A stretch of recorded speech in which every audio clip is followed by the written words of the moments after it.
All right. Hi, everyone. Welcome to another episode of the Mindgasms podcast. We're going to do another philosophy conversation with Tim Keefe, and we're going to get into Heidegger today and some of his ideas based on some essays that you sent me, Tim, and some parts of, I think, just the introduction of his book, Being and Time. And so from those, I gathered that we should also talk about existentialism, metaphysics, which is a big topic for Heidegger, and being and time and truth, and I'm sure other associated topics too.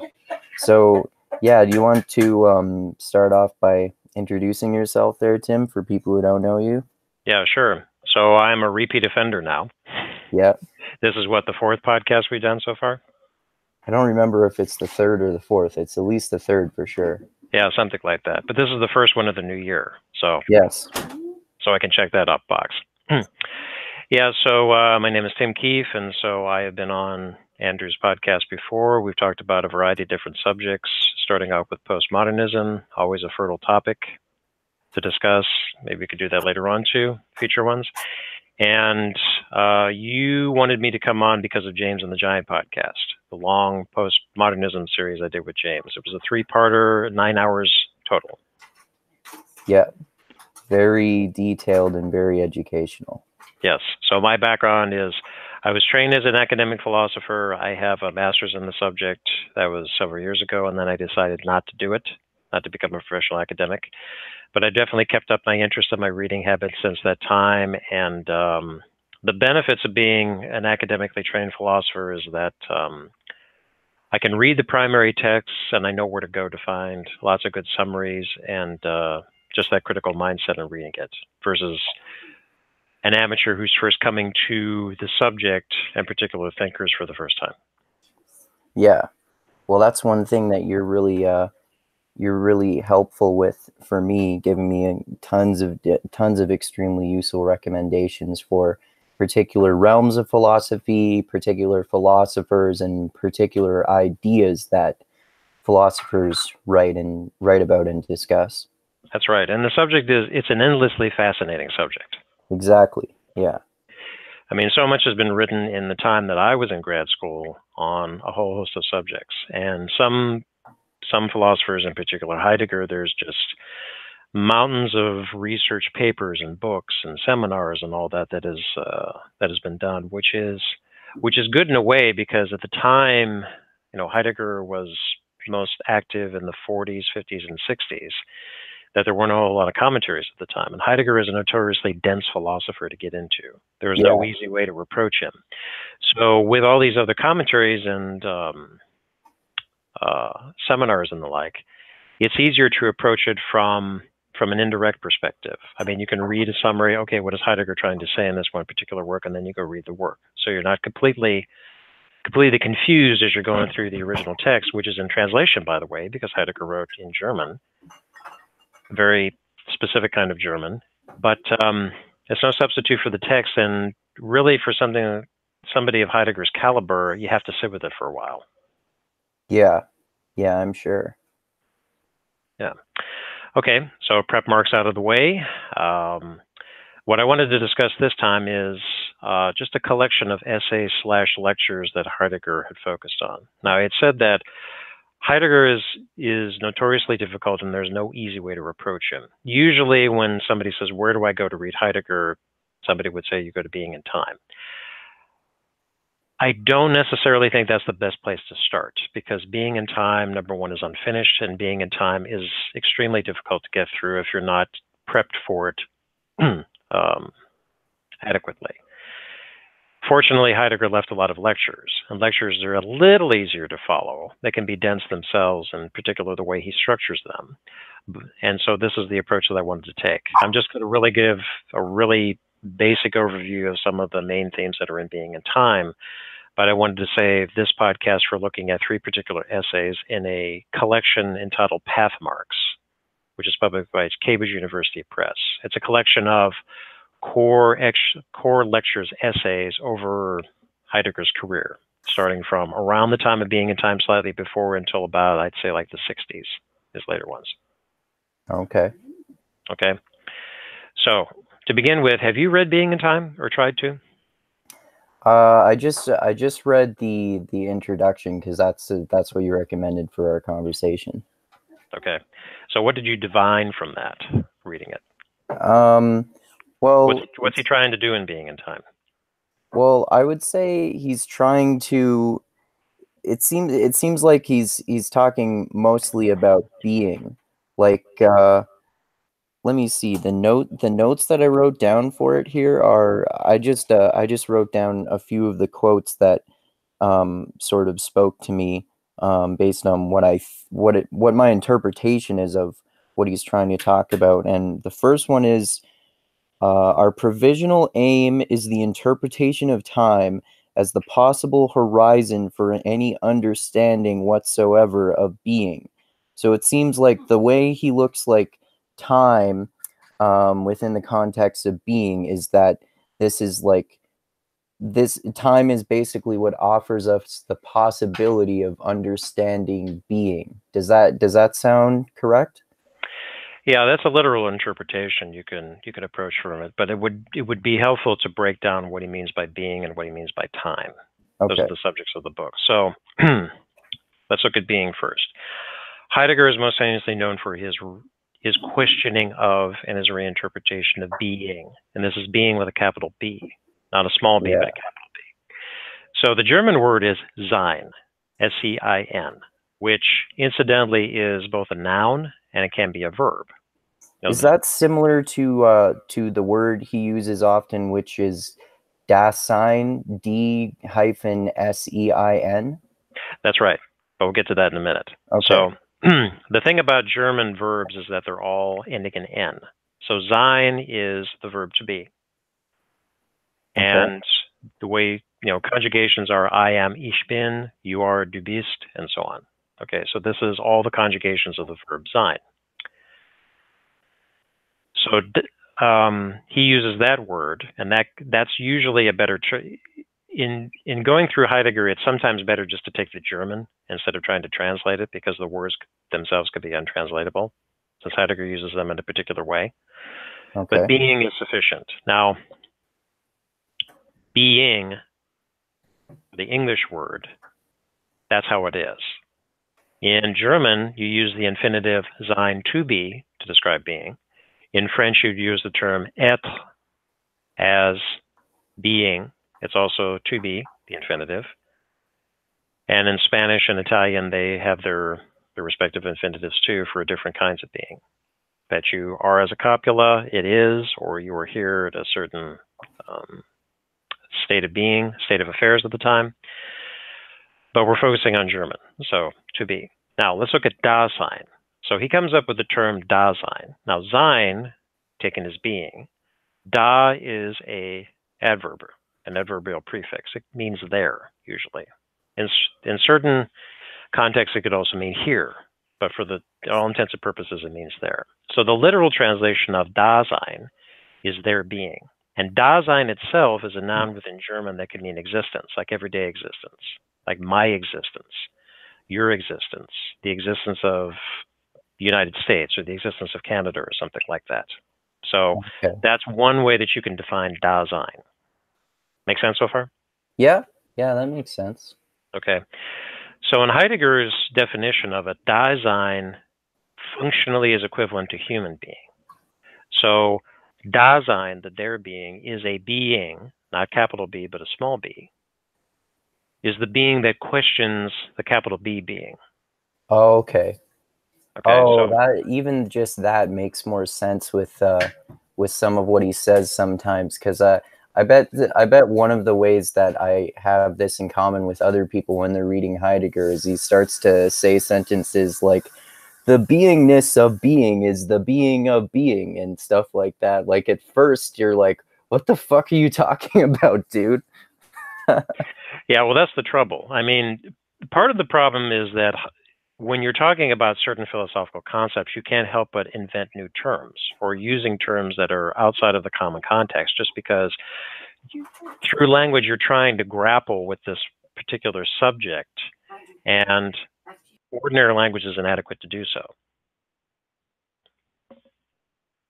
Yeah, that's for sure. Like I noticed that the more I investigate different realms of philosophy, the more I notice, oh, okay, you're inventing new words or changing the definitions of pre-existing words. So that's why it can be like, it's really complex, and as like I'm sure you know much better than me, like that's why it's important to delve deeply into these different realms of philosophy. Right. Now, fortunately, I was saying with the commentaries is that there are dictionaries, Heidegger dictionaries, that have the terms that he uses not just in being and time, but throughout his whole corpus. You know, what does Dasein mean? What does being mean? What does care or Sorge mean? What does Stimmung mean? All these terms that he uses. So that's very helpful to go through. Right. But getting back to Dasein. So Dasein is the being that questions being. That's one definition of it. Okay. Okay. It's also the being that exists within time. So going back to that definition that you just read is, read it one more time. The quote that you had from Being in Time? Oh, yeah, sorry. Let me go back to it here. It was, our provisional aim is the interpretation of time as the possible horizon for any understanding whatsoever of being. Okay. So the being is capital B, sign. Okay. And then time as the horizon of possibility. Right. Okay. So time is not necessarily a thing, and we're not talking about clock time. He's talking about something else. Okay. Okay. Does that make sense? Does that kind of sit with you? Yeah. In reading that, is that you have to read Heidegger more than once. It's just like, okay, so what does he mean by time? What does he mean by being? Okay, so now we got being, and then we go back to time. Okay, so I think I know what he's getting at here, just in the first sentence. Yeah, There's a lot more to read. There's a lot more to read. Exactly. Yeah. I read when I was putting this Being in Time on my Goodreads app, saying that I was reading it, I was looking at some of the reviews, and the top rated review was this woman who was saying, the one sentence that I understood in this book was really profound and made up for the other 99% that I didn't understand. Yeah, so he didn't even need to read that to write that book. Yeah, exactly. Yeah. Okay. Okay, so let's delve a little bit more into being in time, and I'm just going to be operating on notes in the summary because, as I said, you could do series on trying to plumb the depths of being in time, and you still probably wouldn't get very far. Right. Okay, so let's go back to being. I have a few more notes that I made on being. Those are the only other notes I made from the intro, from Being in Time. Okay. So I wrote down these are also just quotes from the introduction. Okay. Being is the most universal concept. The concept of being is indefinable, and being is the self-evident concept. So it's a self-evident, indefinable, and universal concept. Right. So we could pick this apart. So being, and again, we're talking about capital B, being is the most universal. It's the answer to the question, why is there something rather than nothing? Right. Okay. So it's universal. Even individual beings, small b, exist within being. But those beings, those entities exist within a larger framework, you could say, of being. So it is universal. It is self-evident. There is something versus nothing. Right. And we really don't know what nothing looks like. But it's indefinable because when you try to define being, sein, it then becomes a small b. Yeah, because you have to interpret it through your own personal perspective, right? Right. Okay. Right. Okay. So I'm going to read verbatim here of some notes. This is from Wikipedia about how to define being. again, the quickest way that we could do it. So first of all, fundamentally, what Heidegger is trying to do in Being and Time is really to question. The German term for this is called the Seinsfrage. Frage meaning a question. So he is questioning being. What is it? Oh, okay. What do we mean? And in many respects, you see this at the beginning of Being and Time, is that he is going back to interrogate Plato. Okay. Okay. So, reading, quote, Heidegger proposes to understand being itself as distinguished from any specific entities or beings, small ones. Being is not something like a being. Being, Heidegger claims, is, quote, what determines beings as beings, that in terms of which beings are already understood. Okay. Okay, make sense? Yeah, that makes sense. Again, it takes a second to process that, but it makes sense, yeah. Right. And part of this is just because we're reading an English translation. So when you're talking about being, is it big B or small b? Right. Yeah, that's important to remember. Yeah. So interestingly enough, you see this in Heidegger and elsewhere, is being, capital B, is Sein. But being, small b, is Seiende, which is the gerund of Sein. It's the present participle, like I am being, ing. Oh, okay. Okay. Sometimes you see that as a distinction. So Sein, being, capital B, Seiende is the small being. Okay. Okay. So what determines beings as beings in the terms of which beings are already understood? Heidegger is seeking to identify the criteria or conditions by which any specific entity can show up at all. Okay. Okay. Continuing. If we grasp being, Sein, we will clarify the meaning of Sein, or sense of being, Sein, what's called the Sinn des Seins. Sinn means sense, or the meaning of it. Whereby sense, Heidegger means that, quote, in terms of which something becomes intelligible as something. Okay. Okay, as in, does this make sense? Is this intelligible to you? Right. Okay. Presented in relation to the quality of knowledge, according to Heidegger, this sense of Sein precedes any notions of how or in what manner any particular being or beings exist, and is thus pre-scientific. Okay. Yeah, that makes sense. So Heidegger has some things to say about science, is that science approaches being and beings in a certain way. Right. Yeah, so that's true. Think the last time we talked, we were discussing the Stoics. So when you talk about an atom, this is ancient Greek philosophy. Yeah, long before modern science. Right. So the atom is, but in contemporary, the atom is something scientific. This is what an atom is. And water is made up of 2 hydrogen atoms, 1 oxygen atom. So water, pre-scientific, is presented to yourself and you kind of know what it is. But when you start to describe it and then you start to break it down on a molecular level, it changes the way you approach water. Make sense? Yeah, of course. Okay. So he's trying to get to what is being or beings before science gets involved. Right. Yeah, it's an interesting observation that the way we look at these concepts changes. I mean, to me, it's interesting. It reminds me of how I've heard some people talk about how Heidegger was sort of a proto-postmodernist in a way, because that's sort of something that people like Foucault did, for example. Well, but again, you got to be careful with that postmodernist moniker. Yeah.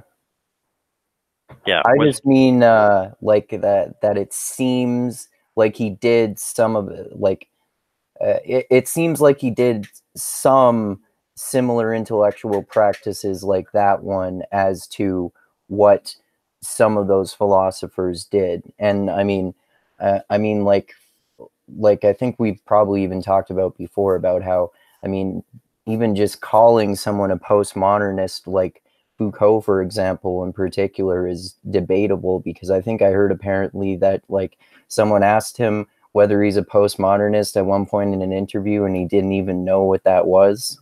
Yeah, I told you that. Yeah, you told me that. He said, I don't know what you're talking about. What is yeah, that? exactly. Yeah. So you got to watch those labels. Yeah. But with this pre-scientific approach, this is a good time to pivot and go back to one of Heidegger's main influences, Edmund Husserl, the founder of modern phenomenology. So I don't know how much you've read into phenomenology, or if you understand what it means by that term. No, not really. Okay, so very quickly is that Edmund Husserl was one of Heidegger's teachers and mentors, and he was the inventor of what is called phenomenology. Now, phenomenology itself is a term that you see in Hegel and goes back even before. It's just the study of a phenomena, coming from the Greek term phenomenon, something that which appears.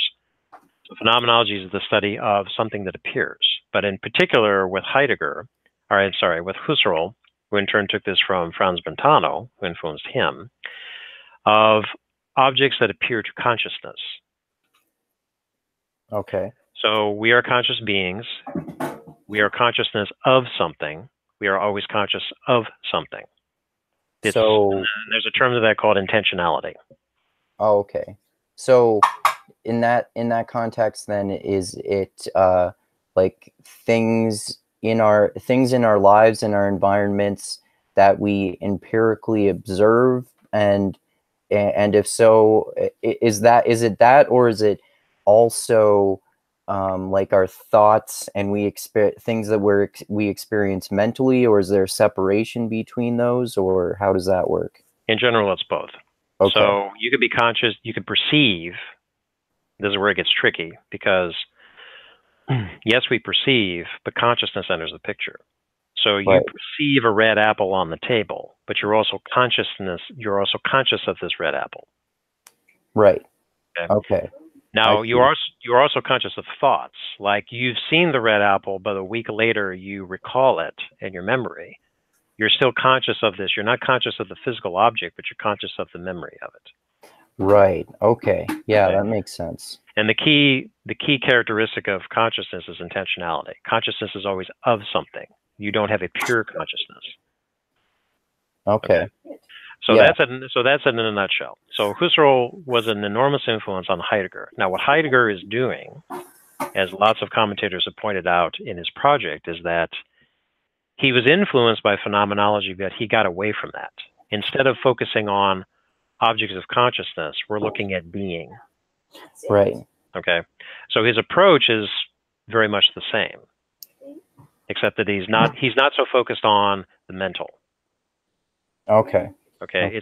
He's taking the term is ontological approach. And ontology is the study of beings. Oh, okay. Okay. Yeah. So, all right. So continuing on. Thus, in Heidegger's view, the question of the meaning of being would be an explanation of the understanding preceding any other way of knowing, such as the use of logic, theory, specific regional ontology. Okay. Okay. Makes sense so far? Yeah. All right. At the same time, there is no access to being other than via beings themselves. Hence, pursuing the question of being inevitably means questioning a being with regard to its being. Okay. Okay. Make sense? Yeah. Okay. Heidegger argues that a true understanding of being, the German term is called a Seinsverständnis, can only proceed by referring to particular beings, and that the best method of pursuing being must inevitably, he says, involve a kind of hermeneutic circle, hermeneutics meaning interpretation. That is, as he explains in his critique of prior work in the field of hermeneutics, it must rely upon repetitive yet progressive acts of interpretation. His quote, the methodological sense of phenomenological description is interpretation. That makes sense. Okay? Yeah. So, in a nutshell, is one cannot understand being, Sein, without questioning particular beings. Yeah. So, but because that is a fact, it does not mean you stop there. So, with logic, theory, scientific theory, a specific regional ontology determines what appears, sort of, what these particular beings are. You don't just stop there. You continue to question that. So logic tells you one thing, but then you get behind the logic to find out what is there, pre-logic, pre-science, and so on. This is what the questioning is, the interpretation of it. Okay. Okay? So that's being in a nutshell. Now let's Okay. shift and let's go to what they have to say about Dasein. We've already designed what Dasein is. Right. So that's the question Heidegger asks in the introduction to Being and Time is, what is the being that will give access to the question of the meaning of being?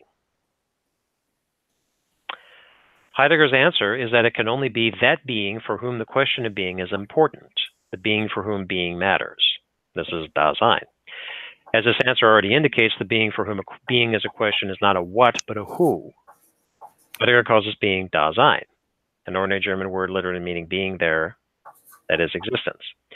The method pursued in Being and Time consists in the attempt to delimit the characteristics of Dasein in order thereby to approach the meaning of being itself through an interpretation of the temporality of Dasein. Dasein is not man, but is nothing other than man. It is this distinction that enables Heidegger to claim that being and time is something other than philosophical anthropology. Okay. Okay. So two questions. What does he mean there by temporality, and then also it is being is, what was that? It was being is man. Being is not man, but is nothing other than man. Right. Okay. What Okay. I'm a little confused about that, and I don't understand temporality in that context.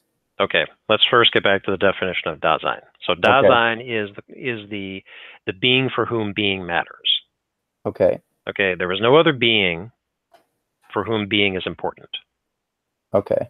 Okay, even animals who you could say are conscious and maybe have their own Dasein in such a way, at least as far as we know, animals don't think about being. Why is there something rather than nothing? Right. Okay. Okay. So Dasein. So That Dasein is that only being that asks that question. Okay, that reminds me of.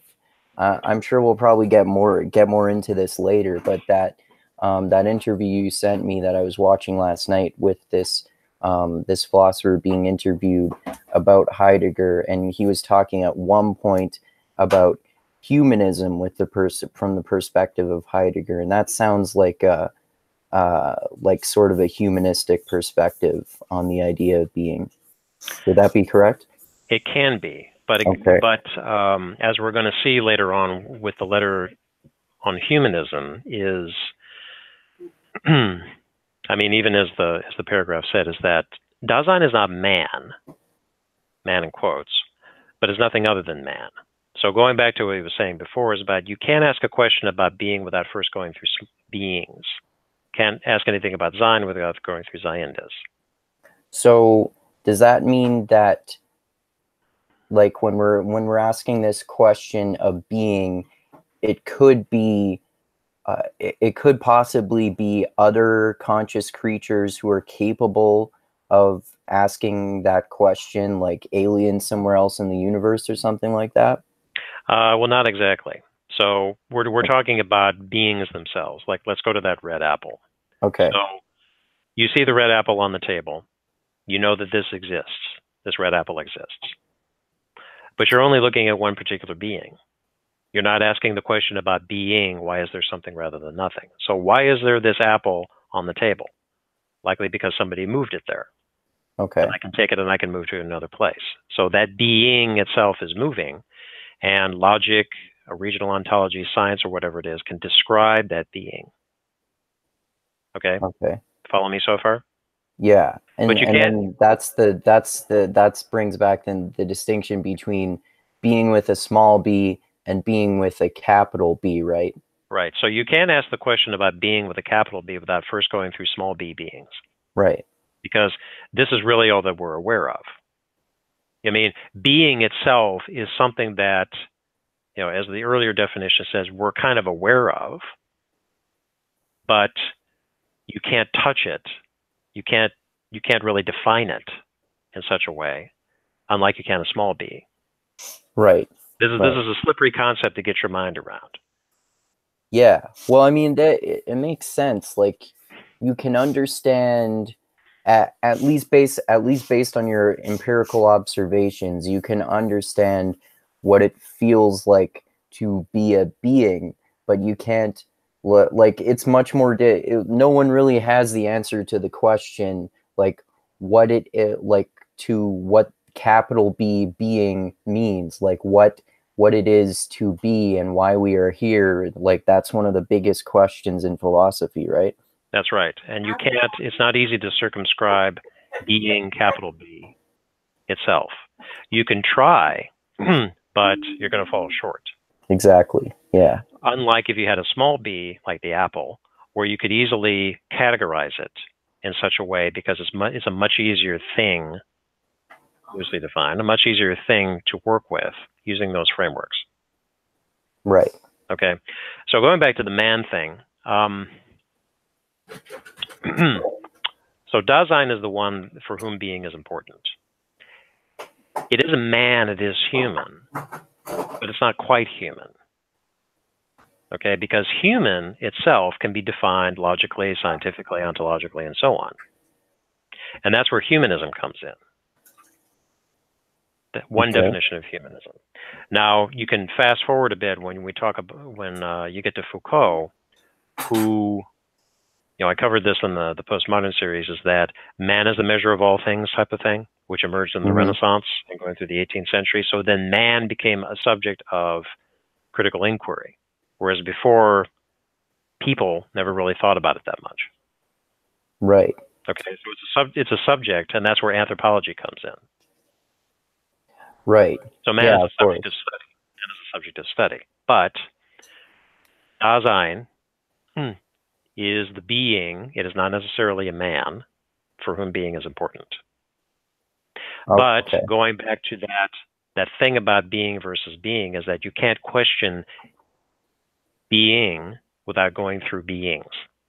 Yeah, like you mentioned earlier, that you have to interpret the nature of capital B being through our subjective empirical experience of our small b being. That's right. So man, in the humanist approach, can be a small b, the human being. But yet the human being is the one for whom being, capital B, is important. Right. So this is where what it says about this is something other than a philosophical anthropology. Right. Okay. Now the last thing is about temporality. So temporality deals with time, the temporal. So he's saying, in order thereby to approach the meaning of being itself through an interpretation of the temporality of Dasein. So the implication here is that Dasein exists within a temporal continuum. There's a beginning and an end, and then there's a space between. Oh, that's interesting. That makes sense. Yeah. Okay. So the interpretation of the interrogation, just like you do this for the small b beings, you're also going to do this for Dasein, his project. Right. But the key thing is that temporality figures heavily into, for lack of a better term, the existence of Dasein. Okay. Okay. So now you notice he doesn't say anything about consciousness here, going back to what I said about phenomenology, because he's not looking at Dasein as a conscious being. He's only looking at it as a being. Okay. This is where you start to get confused. Yeah. Because you're a being, but you're not a being. And this one, beings and questions about being, and we got to go back to this being. Is man, my head hurts. Yeah, exactly. Yeah. Yeah, this is why you have to read it more than once, and you just have to let it sit for a while. Yeah. Okay. And be like a philosopher and sit and think about being for a while. That's right. You just got to be with it, man. Yeah. Yeah. Okay, so continuing. Heidegger's account of Dasein passes through a dissection of the experiences of angst and mortality, and then through analysis of the structure of care, quote, care as such. From there, he raises the problem of authenticity, that is, the potentiality or otherwise for mortal Dasein to exist fully enough that it might actually understand being. Heidegger is clear throughout the book that nothing makes certain that Dasein is capable of this understanding. Okay. So there's a lot to unpack there. Okay, so first is angst, which key existential term. Angst is a feeling of dread, of anxiety. It's just a foreboding. Something's not right. You don't feel right. Mortality, kind of self-evident. However, Now, this is where the term the Sein zum Tode, the being towards death, which you've probably heard before. So, in Being and Time, he's not talking specifically about a physical death. You know, we're mortal beings. We all die at some point. When that happens, nobody knows. But it's more of the end of Dasein. Dasein has a beginning. Dasein has an end. Okay. Okay, and exists within time. This is the temporality he's talking about. So how is that different from death? So again, he's not talking about physical death. Okay. He's talking about the end. Okay. Okay. So instead of saying that you and I are mortal, we're going to die one day, you could say you and I have an end. One day I will not be here. One day you won't be here. Okay. Okay. Okay. That's one way of looking at death. The Sein zum Tode, the being towards death. Okay. Okay. Okay. And then care, the German term is Sorge. So care, some have pointed out, is kind of a transposition of intentionality, the characteristic of consciousness, towards a being. So Dasein elicits care. It cares about something. It's directed towards whatever it is. It could be a particular being. It could be a human being. It could be being itself. But it's directed towards that. That's what care is. Okay? Make sense? Yeah. All right. Yeah, that makes sense. And then the next term is authenticity. So another key existential term. That is the potentiality or otherwise for mortal Dasein to exist fully enough that it might actually understand being. So to say that one is living authentically is, you know, let's reference the Stoics, for example. What's an authentic existence for the Stoics? Living in accordance with nature. Yeah. Yeah. Yeah. So for Heidegger, authenticity is living as a mortal Dasein, existing fully enough that you can understand being, that you become, for lack of a better term, one with being. Now, there's other terms that he throws in there in the course of Being and Time, where he talks about Das Man, the they, where somebody, the Dasein just throws themselves into a particular role. They distract themselves. They're preoccupied with idle chatter and things like that, and then they never take the time to really start to question understanding being. Okay. Okay. I think authenticity is a little better described by Sartre when we get to his philosophy, because he talks about authenticity too. Okay. Okay. Yeah, Sartre was mentioned a little bit in that interview that you mentioned that I watched last night. And when you were talking about angst and anxiety, I was reminded of that too, because it's that philosopher was talking about how anxiety seems to be a main focus of existentialists, as you were kind of saying. Right. Usually you get the term angst or anxiety wrapped up in things like meaninglessness. So when some people get depressed because they think their lives have no meaning, well, they might be living inauthentically. Yeah. Yeah. Or you're progressing through your life and you have this very faint sense that something is not quite right, or that, you know, what is it? What am I doing? Why am I in this situation? Type of thing. Oh, that's generally a definition of angst. That sounds like we're talking about the Matrix. Yeah. I've seen a glitch in the Matrix. Something is not right. You know something is not right, but you can't tell what it is. You can't tell what it is. Okay. Yeah. All right, so that's quickly on Dasein. And then lastly, let's go ahead and look at time. So finally, this question of the authenticity of individual Dasein cannot be separated from the historicality of Dasein. Okay. On the one hand, Dasein, as mortal, is stretched along between birth and death and thrown into this world, that is, thrown into its possibilities which Dasein is charged with the task of assuming.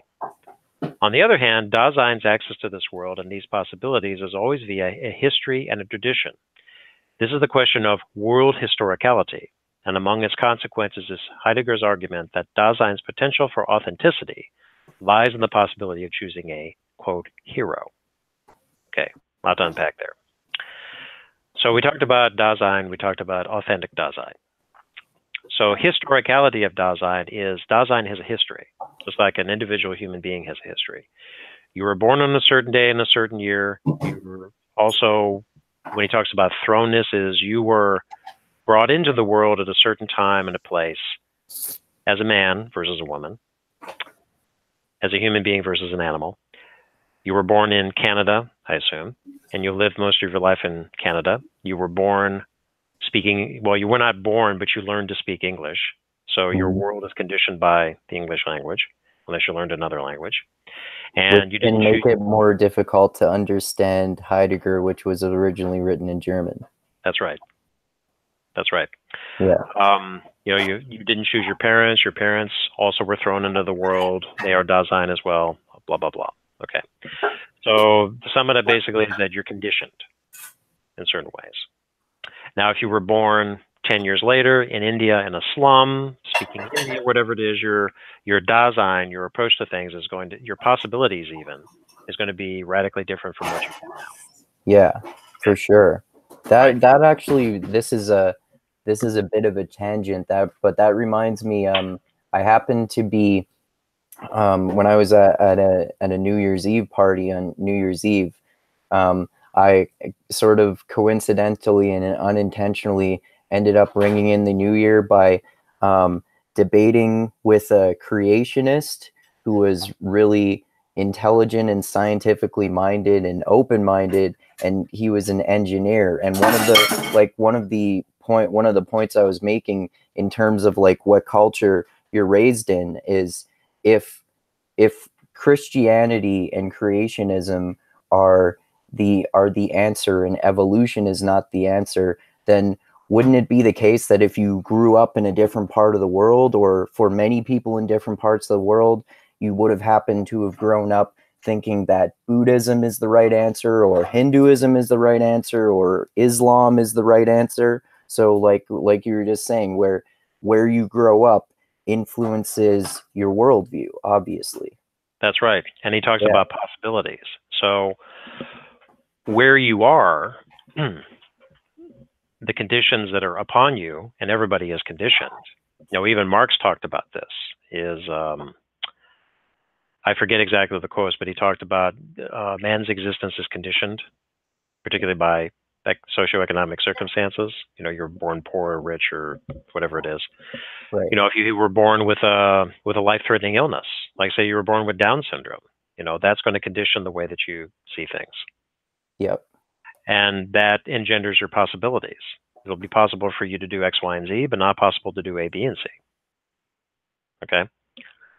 So that's the historicality of Dasein. And, okay, so continuing. Thus, more generally, the outcome of the progression of Heidegger's argument is the thought that the being of Dasein is time. Nevertheless, Heidegger concludes his work with a set of enigmatic questions foreshadowing the necessity of a destruction, that is, a transformation of the history of philosophy in relation to temporality. These were the questions to be taken up in the never-completed continuation of his project. Okay. Okay. So that point, the thought, the being of Dasein is time. Okay, so Dasein exists in a temporal flux. That makes sense. Particularly with birth and death. So that's stretched out between those two poles. So then the set of enigmatic questions foreshadowing the necessity of a destruction, and incidentally the German word is Destruktion, of the history of philosophy in relation to temporality. So what he's also doing in Being in Time is going back to the history of philosophy and attempting to dismantle it. So destruction is not blowing it up, but rather, here's the kicker, deconstructing it. Yeah, that's what I was just going to say. And incidentally, destruction is what influenced Derrida's deconstruction. Okay. Questioning, going back to looking at the assumptions. And Heidegger is going to the history of philosophy to looking at being itself and then looking at temporality. Right. Because he believes that up until this time, the history of philosophy has gotten away from the questioning of being and instead has fallen into metaphysics. Right. Right. Okay. So that's it in a nutshell about Being in Time. Very broad brushstrokes. You can spend a lot of time getting into the particulars of it.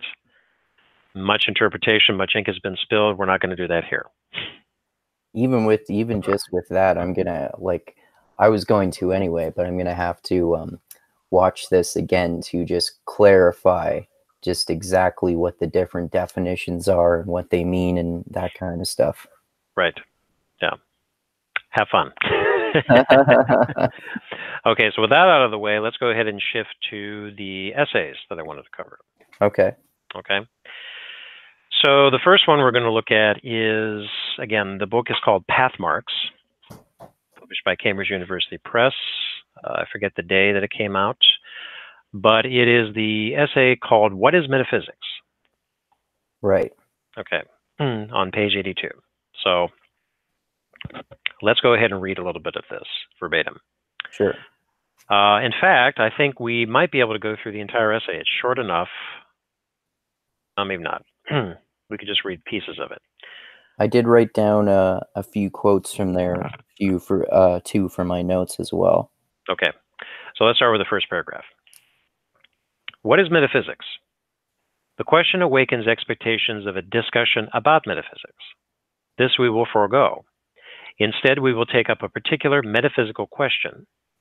In this way, it seems we will let ourselves be transposed directly into metaphysics. Only in this way will we provide metaphysics the proper occasion to introduce itself.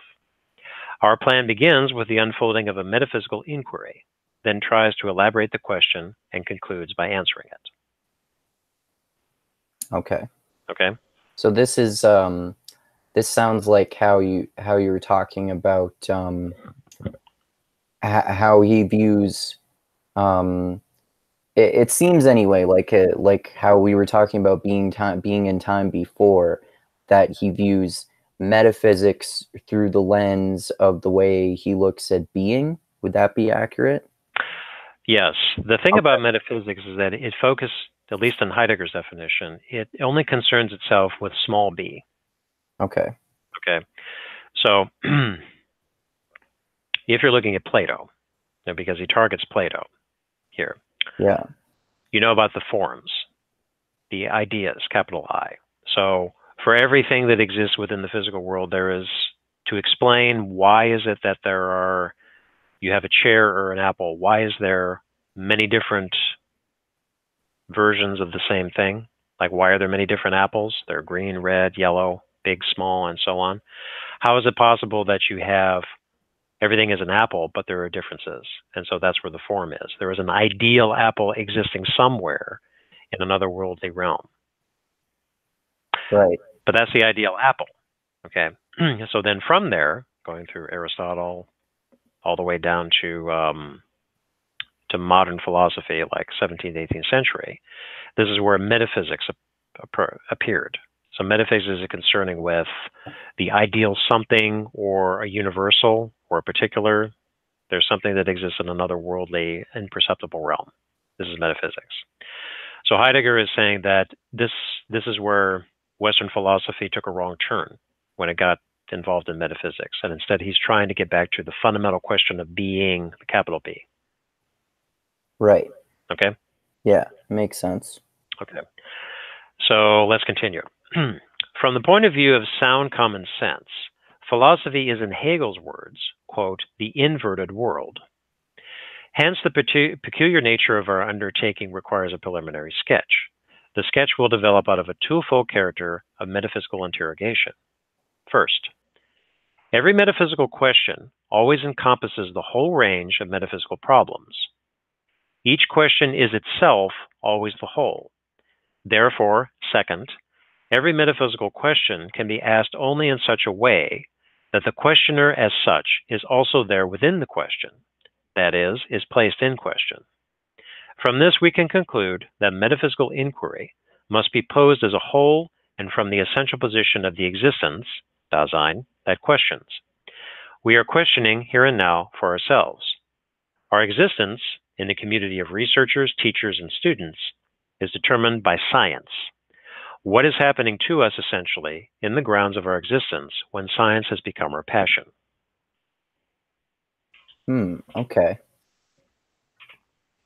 So what exactly does that last part mean? That we're beings, they're brought here by science, but what happens when science becomes our passion. What do you think he means by that? Well, it goes back to the earlier point, whereas, so the first sentence says, every metaphysical question always encompasses the whole range of metaphysical problems. Okay, each question is itself always the whole. So when you're asking what is or why is there, you're asking about the whole range of that. Now, at some point, metaphysics became a science, or was treated like a science. Oh, okay. Okay, so again, the thing about science is, just like with logic or regional ontology or whatever it is you use it categorizes something into a small being, but it doesn't question the larger being. Oh yeah, that reminds me of I was just writing yesterday what I'm gonna say for my next video in my series that I'm doing on Foucault's history of sexuality, and that's one of the main things that he talks about in that book, how sexuality, when science was applied to it, it became taxonomized and pathologized and put into these different specific categories. Right, and incidentally, Foucault was influenced by Heidegger. Yeah, exactly. Yeah. So it's that questioning of, yes, as Foucault was treating sexuality before it was treated as a science. When you treat something as a science, then you start to classify. Whereas before, you kind of had a general understanding of it. You could even say it's like a being, the being of sexuality, the capital B, is you kind of know what it is, but it's indefinable. Yeah. But when you treat it as a science, then you define it. But when you define it, you capture it. And then you might miss something in capturing it. Yeah, exactly. Yeah, it reminds me of how Foucault talks at one point about how sexuality used to be seen as more of an art than a science, which I thought was a really good way of describing it. Right. You hear that a lot. Something is an art versus a science. Yeah. Yeah. Okay. All right, so continuing. The scientific fields are quite diverse. The ways they treat their objects of inquiry differ fundamentally. Today, only the technical organization of universities and faculties consolidates this multiplicity of dispersed disciplines. The practical establishment of goals by each discipline provides the only meaningful source of unity. Nonetheless, the rootedness of the sciences in their essential ground has atrophied. Okay. Okay. So what I read from that is science resides in certain institutions, like universities. Right. But the key thing is the grounds for the sciences, he says, has atrophied. So at some point, like the scientific method emerged with Francis Bacon. Mm-hmm. It then was developed over time, refined, and so on. Now it's here and it's accepted as a given, but nobody questions the grounds of where it came from. Right. Right. Okay. Okay. So, you take the Foucault example as I'm sure, it's been a while since I last read History of Sexuality. But sexuality was treated as a science, but then nobody has ever questioned why it became a science in the first place or where did the methods come from. Exactly. Yeah. So this is the danger that Heidegger points out, is that we accept the scientific way of looking at things, but we're not questioning why. Yeah. And maybe for some subjects, it doesn't make sense to apply science to it. Like one example that I often give is it doesn't seem to make sense to me to apply science to morality. Right. Even though many people have tried to make morality a science. Exactly. Yeah. Or more specifically, the difference that you get between ethics and morality. So there is a difference. Ethics deals more with codes, maybe duties and obligations, whereas morality is a little more face-to-face. Yeah, that's a good point. Okay. So continuing. Yet when we follow their most proper intention, in all the sciences we adopt a stance towards beings, small b, themselves. Precisely from the point of view of the sciences, no field takes precedence over another, neither nature over history nor vice versa. No particular way of treating objects of inquiry dominates the others. Mathematical knowledge is no more rigorous than philological historical knowledge. It merely has the character of exactness, which does not coincide with rigor. To demand exactness in the study of history is to violate the idea of the specific rigor of the humanities. The relation to the world that pervades all of the sciences as such lets them seek beings themselves in order to make them objects of investigation and to determine their grounds, in each case according to their particular content and manner of being. According to the idea behind them, in the sciences we approach what is essential in all things. Okay. So I like that where he says that history is not exact. What does philological mean? So philology is the study of the classics. Oh, okay. Okay. Coincidentally, Nietzsche was a philologist. That's what his academic background was. And he was a professor of philology at the University of Basel, the youngest ever at 26. He was there for a few years. He got sick of it and he left. He became a wandering itinerant. That reminds me, I think I was telling you recently about how I was watching Greg Sadler's lecture series on Nietzsche's early work, The Birth of Tragedy, and where he goes back to the ancient Greeks and discusses like their views on different types of literature, basically. That's right. Yeah. So definitely Nietzsche had a classical education. He was very well versed in Greek and Latin, and so was Heidegger. You know. Oh, okay. As he proceeds in his questioning of being, he definitely gets into the Greeks a lot. Right. Okay, not just Plato and not just Aristotle, but the pre-Socratics, Anaximenes, Anaximander, and so on and so forth. And he knew the Greek, and he could translate the Greek. Oh, okay. Okay. All right. So that reminds me of how I think both of my parents, and I think this is fairly standard when they were going to Bible school or whatever it is, or seminary, that's what it's called. Mm-hmm. You often take at least some introductory courses into Hebrew and Latin and Greek, because those are languages that the Bible has been written in. Yeah, you have to read the primary text at some point. Yeah, of course. Yeah. Coincidentally, I went to a Catholic high school, and you had to take a foreign language for at least 3 years. Latin was on offer for 4 years. Oh, okay. And I actually knew people who took Latin for 4 years. Oh, okay. Yeah. That's an interesting, how should I put it, remnant of an earlier time. Don't see that anymore, really. Yeah. Well, I mean, it's seen as a dead language, right? But then also it had, like, a lot of the Romance languages in particular have their roots in Latin. That's right. Yeah. Yep. Okay, so all this making sense so far? Yeah. Yeah, I think so. The one thing about Heidegger is, even though it takes more than one reading, he can be very precise about certain things, particularly in his lectures, because a lot of the so-called books, and I just found out about this today, is that there's really only 2 of his works that are considered books. One is Being and Time, and the other is Kant and the Problem of Metaphysics, which came a little bit afterwards. Those are only 2, quote, books. The rest of them, what are considered as books, are really just collections of lectures, re-edited lectures, because he was lecturing all the time. Okay. Public lectures, small seminars, and so on. So usually when you're reading an essay, you're reading a book. Okay. Whatever the book is, it's just a lecture course. And in the lecture courses, sometimes it's a little bit trying, is because he's very specific. This is the question we were going to be looking at. This is the way I'm going to approach it. These are the terms that we're going to define. He is very precise as he's going through. Right. Yeah, for sure. Okay. So maybe we could go through the few notes that I made on what is metaphysics. Sure.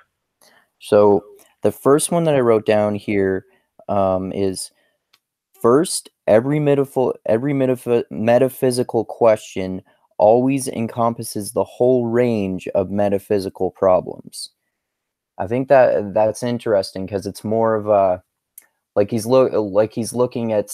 saying that, like, if you ask one question about metaphysics, you have to consider all the other questions to do with metaphysics.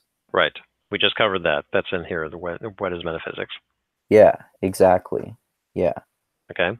Yeah. And what else did I write here? Oh, yeah. So another one that I wrote down is, oh, yeah, this is interesting. Interrogating the nothing, asking what and how the nothing is, turns what is interrogated into its opposite. The question deprives itself of its own object. Accordingly, every answer to this question is almost impossible from the start. I think that's interesting because he's saying that, it seems to me anyway, that he's saying that when you ask what the nothing is, it sort of turns it into something because you're questioning what nothing is. That's right. You hit the nail on the head. Yeah, I think that's really interesting. Yeah, which is it's kind of part and parcel of the problem of the what one does when you question being. Now, being is not the nothing. Nothing is, logically speaking, the absence of being. But when you question about being, you cannot help but make it into something when you question it, thereby making it a small b. Yeah, exactly. Yeah, so like this is another area where it starts to get really, really complex and interesting. Yeah. Yeah. Okay. So the last of the few notes that I wrote down there on what is metaphysics, this is kind of related to being and the nothing, which I just mentioned, which is why are there beings at all, and why not far rather nothing? So I think that's a very essential question of philosophy too, right? Yeah. Why is there something rather than nothing? Yeah. So here's a paragraph about the nothing, a little bit further into the what is metaphysics. It goes, quote, "Science wants to know nothing about the nothing. But even so, it is certain that when science tries to express its own proper essence, it calls upon the nothing for help. It has recourse to what it rejects. What duplicitous state of affairs reveals itself here?" Right. Yeah. Because like you could say that the goal of science is to know, is to be able to understand everything. So there is no nothing, but you have to go into the nothing so you have a reference point so you know what something is when you're defining it scientifically. That's right. But then the trouble is when you, even if you gently try to define the nothing, you make it into something. Yeah, exactly. But science doesn't want to deal with that. It rather wants to deal with what is known, what is observable. Yeah, exactly. Okay, here's another good paragraph. So it says, "Where shall we seek the nothing? Where will we find the nothing? In order to find something, must we not already know in general that it is there? Indeed, at first and for the most part, human beings can seek only when they have anticipated being at hand of what they are looking for. Now the nothing is what we are seeking. Is there ultimately such a thing as a search without the anticipation, a search to which pure discovery belongs? Whatever we may make of it, we are acquainted with the nothing, if only as a word we rattle off every day. For this common nothing that glides so inconspicuously through our chatter, blanched with the anemic pallor of the obvious, we can without hesitation furnish even a, quote, definition. That nothing is the complete negation of the totality of beings." Oh yeah, that last part in particular is really interesting because even if we're thinking about the nothing, then it's almost like a way of saying that there is never really nothing, like there, as long as there are beings, that's also really interesting. It's like you were saying earlier, you have to like really sit and think about Heidegger. It's really interesting to think about. Right. Yeah. Okay, so later on in the essay, he talks about, what is it? He talks about anxiety, angst. So, a couple paragraphs here. Quote, "It can and does occur, although rarely enough and only for a moment, in the fundamental mood of anxiety," something he calls attunement. "By such anxiety, we do not mean the quite common anxiousness, ultimately reducible to fearfulness, which all too readily comes over us." Key point. Anxiety is fundamentally different from fear. We become afraid always in the face of this or that particular being that threatens us in this or that particular respect. Fear in the place of something is also in each case a fear concerning something in particular. Because fear possesses this trait of being fear in the face of and fear concerning, He who fears and is afraid is captive to the mood in which he finds himself. Striving to rescue himself from this particular thing, he becomes unsure of everything else and completely loses his head. Oh, that makes sense, because like when you're feeling anxiety about something, it's often the case that you start to, the more anxious you get about it, the more it becomes the only thing that is in your mind, and it's like there's nothing else that you're focusing on. That's right. Yeah. So, but he's careful to distinguish anxiety or angst from fear. Yeah, yeah. Okay. He says it's not the quite common anxiousness, ultimately reducible to fearfulness. So it's that intentionality coming back in, although he doesn't really use that term, is that you're fixated on something. You're fearing something that X. And as you said, quite conspicuously, is that the more you focus on it, the more it consumes you. Yeah. But that's not anxiety. That's not angst. So he continues. Anxiety does not let such confusion arise. Much to the contrary, a peculiar calm pervades it. Anxiety is indeed anxiety in the face of, but not in the face of this or that thing. Anxiety in the face of is always anxiety concerning, but not concerning this or that. The indeterminateness of that in the face of which and concerning which we become anxious is no mere lack of determination, but rather the essential impossibility of determining it. In the following familiar phrase, this indeterminateness comes to the fore. Okay. So is he saying that when like anxiety in this sense that he's talking about it, when we're afraid of something in particular, but when we try to define the particular thing, we can't really accomplish that, and it can't really be anything as specific as we want it to be? Right. So in the next paragraph, I think he defines it a little more clearly. He says, in anxiety, we say one feels uncanny. What is it that makes one feel uncanny? We cannot say what it is before which one feels uncanny. As a whole, it is so for one. All things and we ourselves sink into indifference. This, however, not in the sense of mere disappearance. Rather, in their very receding, things turn towards us. The receding of beings as a whole, closing in on us in anxiety, oppresses us. We can get no hold on things. In the slipping away of beings, only this no hold on things comes over us and remains. Anxiety makes manifest the nothing. Oh, okay. So this reminds me of for one thing, where we were mentioning earlier, one of my notes, where when we ask one metaphysical question, we're asking all metaphysical questions, and it reminds me too of like what you said there of the one. I was reminded of this too when I was watching that that interview with that philosopher that you sent me, where he was talking about this idea that everything is one. And it sort of reminded me of when we were talking about Stoicism, this idea of pantheism, that everything is interconnected and part of the same whole. Right. But remember, with the pantheism, we're talking about a theos.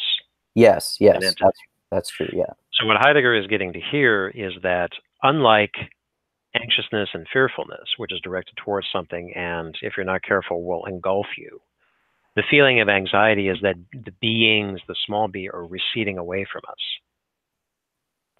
So you have a sense of, I don't want to say fear because fear has an intentional aspect to it, but a sense of dread. You know, it's just you know something is wrong and things seem to just dissolve. The beings are just receding away. So as he says, anxiety makes manifest the nothing. So is that kind of like the idea that when you have this dread of something, it's like oh, this reminds me of a word that was used in that interview too. It's like it makes you feel more alienated from other people, that emotion, like that drifting away of other beings. That's part of it, yeah. Okay. Right. So we've all felt dread at some point. Yeah. When you're fearful, you can point to the source of your fear. But when you feel dread or you feel angst or something like that, you can't put your finger on any one thing. Right. That's the key thing about angst. So then with the earlier definition we had from Being in Time, because these essays are connected with that in many respects, is that the angst is that general feeling of dread that Dasein has, of the nothing is slowly overtaking you as beings recede, and then meaning sort of drains out of you in a way. Okay. Okay, that's one way to describe it. Not the most accurate way to describe it, but some of these concepts are just, as I said, when you're reading Heidegger, you just let it sit with you, and if you try to define it, sometimes you stumble on the words. Right.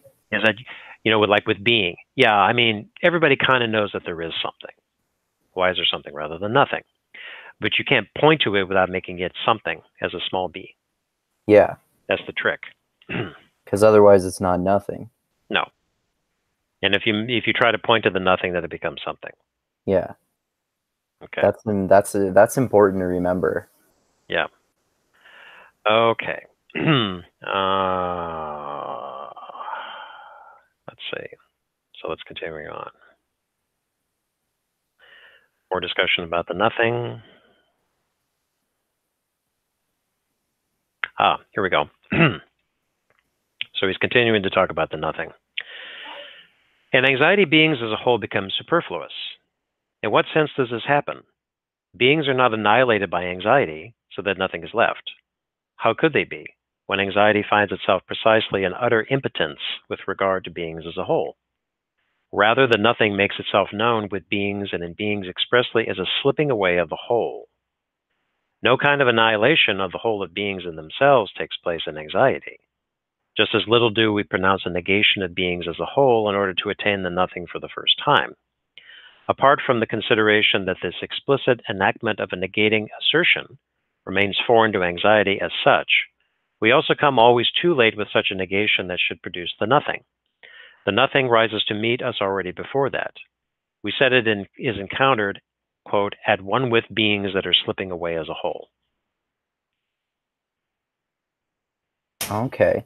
So in one part of that, is he saying that there's there's partially, or at least part of the reason rather, is that there is something rather than nothing, and it's impingent upon the existence of beings? Or is he saying that because we're beings, we can only notice that we have to notice that there is something rather than nothing because we label ourselves as something? I think you lost me there. I might have rephrased that really haphazardly there. Yeah, well, getting back to what he's saying here is so. There is a term called an attunement. I forget the German term.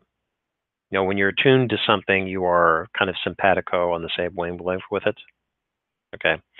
So again, what he says about fear is that fear has an object. You can point to what the source of your fear is, or your general anxiousness. I'm anxious about, fill in the blank. But not the case of anxiety, angst. So in angst, the key sentence here is, in anxiety, beings as a whole become superfluous. So I read that as, there are small beings, things in your life that hold certain kind of meaning. Your favorite hat, your favorite song, or whatever it is. Okay, so when you experience angst or anxiety, the meaning just kind of dissolves from that. I mean, one way to describe it is like, I don't know if you've ever been clinically depressed, but yeah, it just feels like the color is drained out of life. Yeah. So whatever you were attuned with, whatever brought you joy or whatever was meaningful to you, now is no more. Just kind of a flat sense. So that's not a 100% definition of what anxiety is, but it's getting close to it. It just, things are drained away and that beings become superfluous. Right. Okay. And it's a generalized feeling that you really can't put your finger on. You can't point to it and say, this is what's producing anxiety, even though in commonplace speech we could say that. Stop making me anxious. Yeah. Something like that. Yeah. So then Where there is anxiety, there is the nothing. The nothing makes itself manifest more. Okay? That's a reading of that too. Okay. All right. Continuing. In anxiety, there occurs a shrinking back before that is surely not any sort of flight, but rather a kind of entranced calm. This back before takes its departure from the nothing. The nothing itself does not attract. It is essentially repelling. But this repulsion is itself as such a parting gesture toward beings that are submerging as a whole. This wholly repelling gesture toward beings that are slipping away as a whole, which is the action of the nothing that closes in on Dasein and anxiety, is the essence of the nothing, annihilation. It is neither an annihilation of beings, nor does it spring from negation. Annihilation will not submit to calculation in terms of annihilation and negation. And this is one of the most important phrases. The nothing itself annihilates. So what is the difference between annihilation and annihilation? Okay. So let me see if I can unpack this. When you annihilate something, you destroy it. Take it out of the picture. Okay. He also talks about negation. So something is or something not is. This being is meaningful, this being is not meaningful. Okay? Okay. So there's a difference there. If you've annihilated the being or annihilated the object, it no longer exists. When you negate it, you change it from what it is to something else, even though you're just negating it. It is not. Oh, Okay? okay. Making sense so far? Yeah. So when he says that it annihilates, annihilation will not submit to calculation. You can't stick it into a math problem in terms of annihilation. It just, the nothing itself annihilates. So, lots of people point to that and they say this is a nonsensical term. And yeah, you could say that, but again, as I said with Heidegger, you read it and you just let it sit. Okay? Is that kind of related to how if you analyze the nothing, it becomes something? Yeah, that's related to it. Because if you make it something, then you can annihilate it or you can negate it. Right. But that's not what you're trying to do. The nothing itself, if you just leave it alone, annihilates. Right. But the annihilation is like, what I was saying before about the clinical depression is that the color drains away from life. Objects, beings become superfluous. They're no longer meaningful. Oh, okay. Yeah, that helps too. I mean, I could give another example. You ever seen The Never-Ending Story? Yeah, I did when I was a kid. Okay. So there's an evil force that is at work in, Fantasia. It's the nothing. And when Atreyu, the hero, gets to the end, he meets the wolf, Gamok, whoever it is, who's the agent of the person behind the nothing. But what's happening in Fantasia when the nothing is happening? It's annihilating. But nobody can say, what is the nothing? Where did it come from? Why is it doing this? It's just annihilating, but you can't even see what the nothing is. That's what comes to mind when I think about nothing. Oh, okay. Okay. But so I recommend something when you think about nothing. Yeah, I know. I recommend you watch it again because you might get the same insight that I do, is that the nothing is just this force or whatever it is. But okay. Again, these are the kind of things that is really difficult to put your finger on when you're talking with Heidegger. Yeah. This sort of actually reminds me of like when Lawrence Krauss talks about, I think in his newest book, I don't remember what it's called, but he talks about how, or maybe it was his second last book, but he talks about how he's talking about the Big Bang, and he's talking about how if before the Big Bang there was nothing, what we mean by nothing is not what we usually mean when we talk about nothing, because the nothing in that sense is like it's dust and particles and atoms and stuff that already existed. Right. So I mean that's what that reminds me of. Yeah. The problem there is when you think about deep space as the nothing, it's already something, number one. Yeah, but exactly. There's already things that are in it. So even if at the microscopic level you have dust particles or waves, solar energy and things like that, there are already things that exist within the nothing. Yeah. Exactly. It's a really difficult concept to wrap your mind around. Yeah. It's more like this kind of treads into to like Zen Buddhism, Oh, yeah. Yeah, for sure. where it's the, if you know something, description about how the Zen in meditation is that you're trying to achieve satori, the pure experience, without using your rational mind. You know, Right. you know, Heidegger is kind of doing the same thing here in a different way. And again, he's going through this deconstruction, this destruction of all of these concepts before. But you notice that as we're going through this essay, he hasn't once said anything about primary, secondary qualities, which you see in Locke. He hasn't said anything about consciousness. He hasn't said anything about particular beings. Or you pick up your common metaphysical textbook and they talk about qualities and wholes and parts and things like that. He hasn't even discussed this in this essay.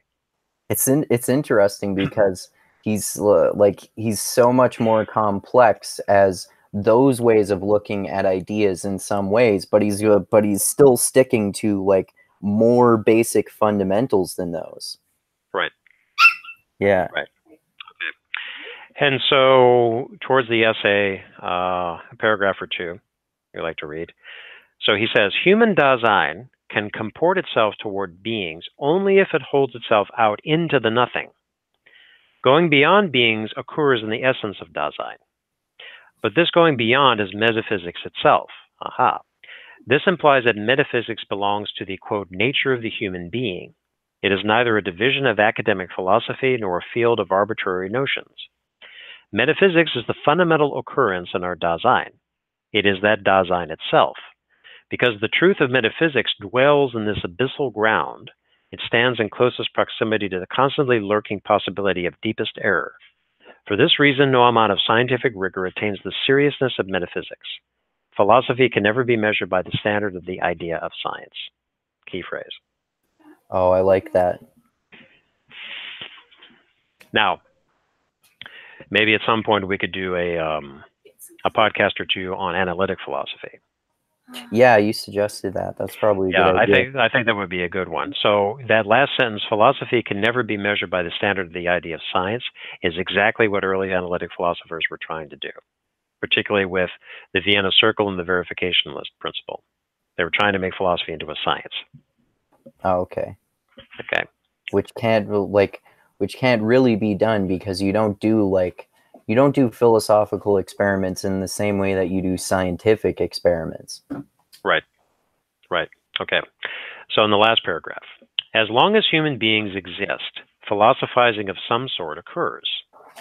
Philosophy, what we call philosophy, is the getting underway of metaphysics, in which it comes to itself and to its explicit tasks. Philosophy gets underway only by a peculiar insertion of our own existence into the fundamental possibilities of Dasein as a whole.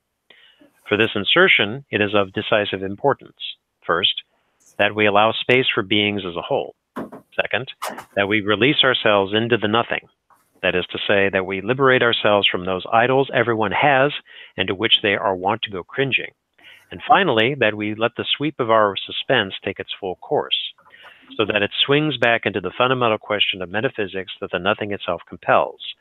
Why are there beings at all, and why not far rather nothing? Oh yeah, that ends with one of those quotes that I said there. Right. So, key phrase, as long as human beings exist, philosophizing of some sort occurs. So he's also saying is that as we move into the nothing, questioning occurs. And yes, philosophy gets underway only by a peculiar insertion of our own existence in the fundamental possibilities of Dasein as a whole. So instead of focusing on ourselves, focusing on ourselves as possibilities of other possibilities, existing in temporal, the temporal flux there. And when you allow beings as a whole to emerge, and second, releasing yourself into nothing, then you move away from things like science or a regional ontology or things for that. That's where philosophizing, that's where questioning occurs. Right. Okay?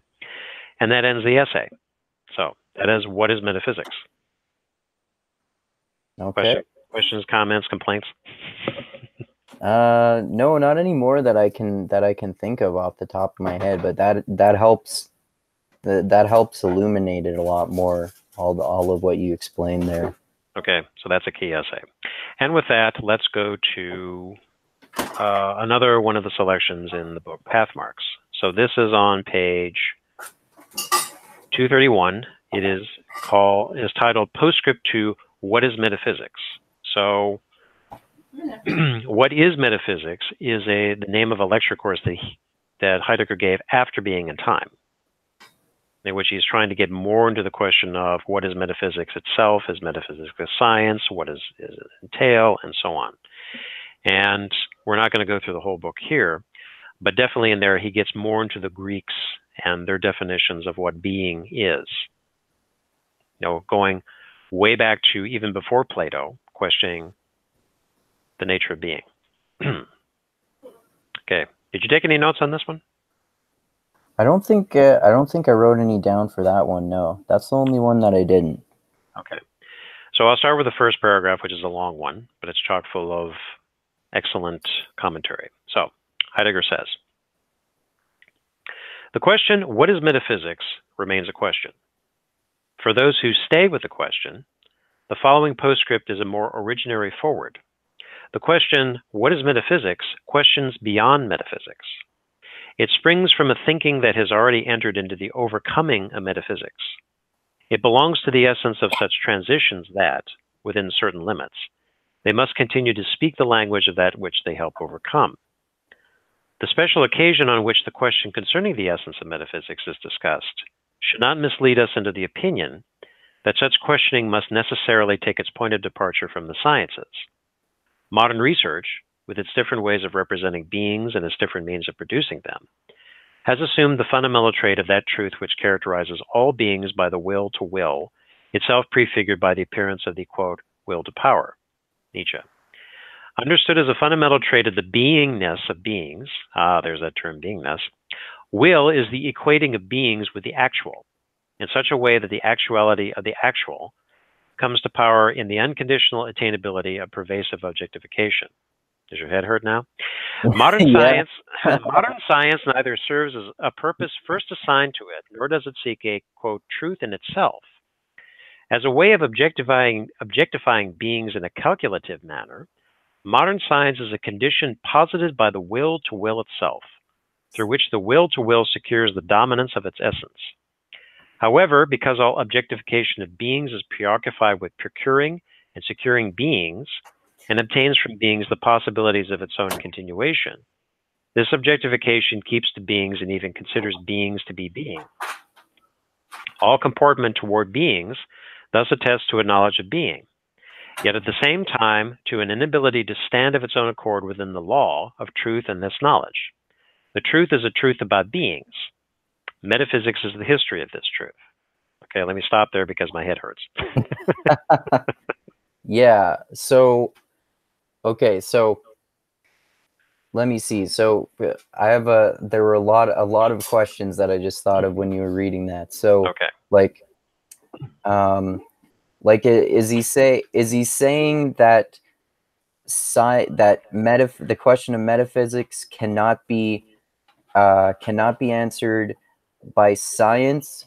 What does the will of will mean? Maybe you could also elaborate on Nietzsche's the will to power, okay. and I think there were a few other things, but I forgot what else I was thinking about there.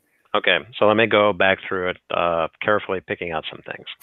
So he says, the question, what is metaphysics, questions beyond metaphysics. So I take this what is metaphysics is a meta question. Okay, you understand what a meta question is? Yeah. It's a question, when you say metaphysics, because the term metaphysics is a compound term applied to the collection of treatises in Aristotle that dealt with something that was prior to physics. Oh, okay. Okay, so you have the physical world. You can describe objects, how they interact, cause and effect, things like that. But you're asking, well, what is going on behind this? This is the question of metaphysics. Right. Okay. So I won't get into Aristotle's metaphysics here, but that's the origin of the term. So Heidegger is saying, when you're asking what is metaphysics, you're asking, well, what is behind metaphysics? It's a meta question for metaphysics. Right. What is metaphysics? What is its methods? What does it question? What is its subject matter and things like that? Okay. And then he says it springs from a thinking that has already entered in the overcoming of metaphysics.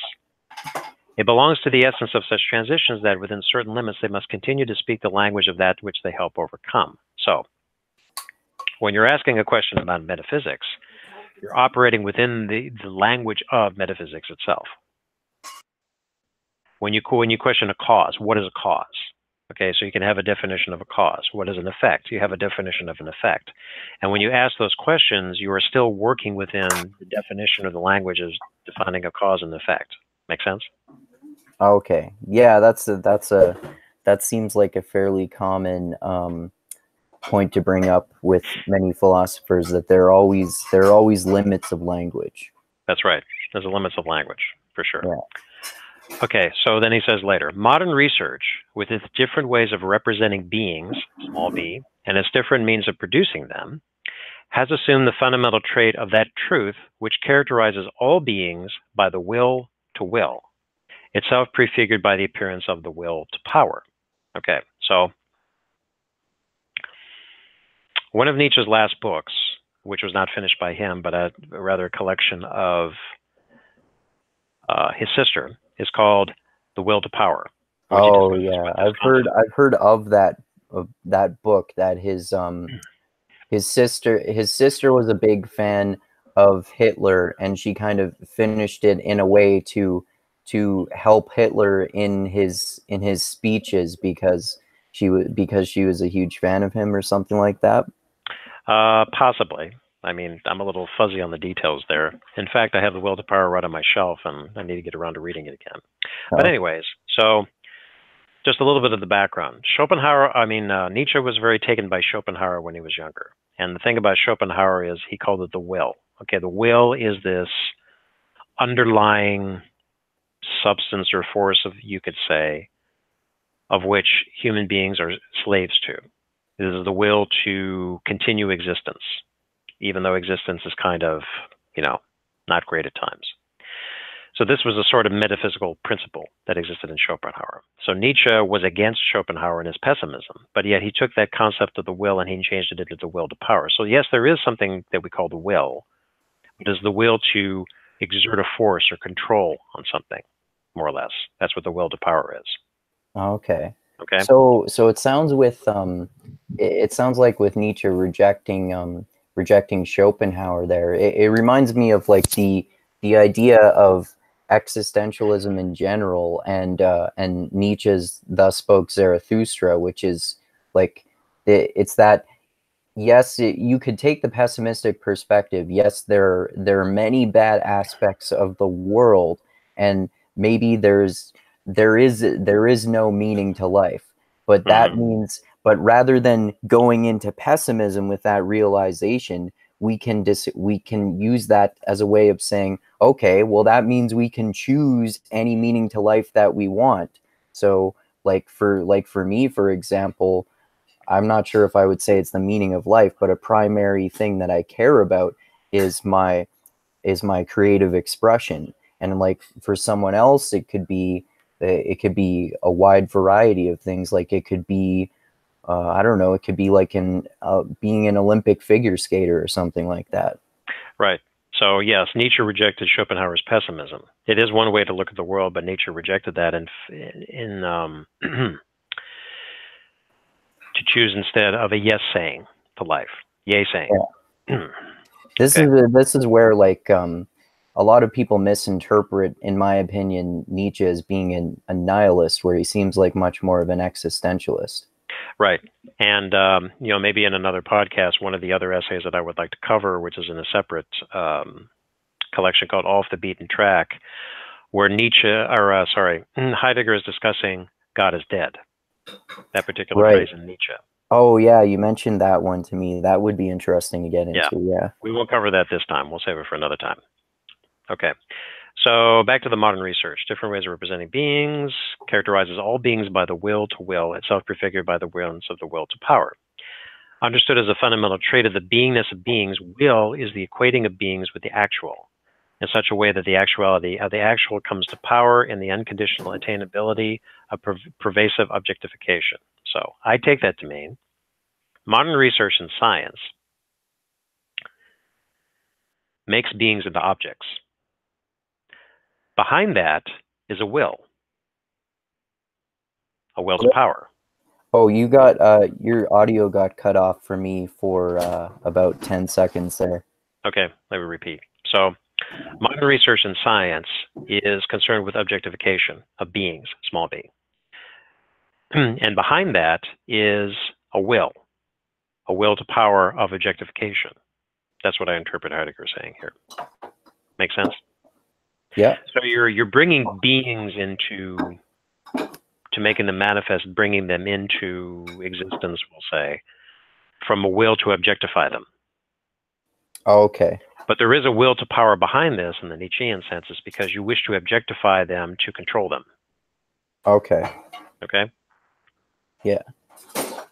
That makes sense. Okay. So as he says later on, as a way of objectifying beings in a calculated manner, modern science is a condition posited by the will to will itself, through which the will to will secures the domination of its essence. Okay. Okay? Yeah, that makes more sense with the way you explained it. Yeah. Yeah. And then he continues, however, because all objectification of beings is preoccupied with procuring and securing beings and obtains for being the possibilities of its own continuation, this objectification keeps the beings and even considers beings to be being. So, being small b and being capital B is because there is the preoccupation, because modern research and science wants to objectify, it considers the small b as the big B. This is all there is. Oh, okay. So all there is beings when we talk about being with a capital B.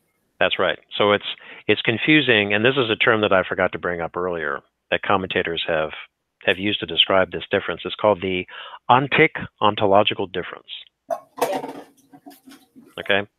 So ontic, O-N-T-I-C. Both of them come from the same root, ontos, which is about being, but the difference is ontological refers to being with a capital B, whereas ontic refers to beings with a small b.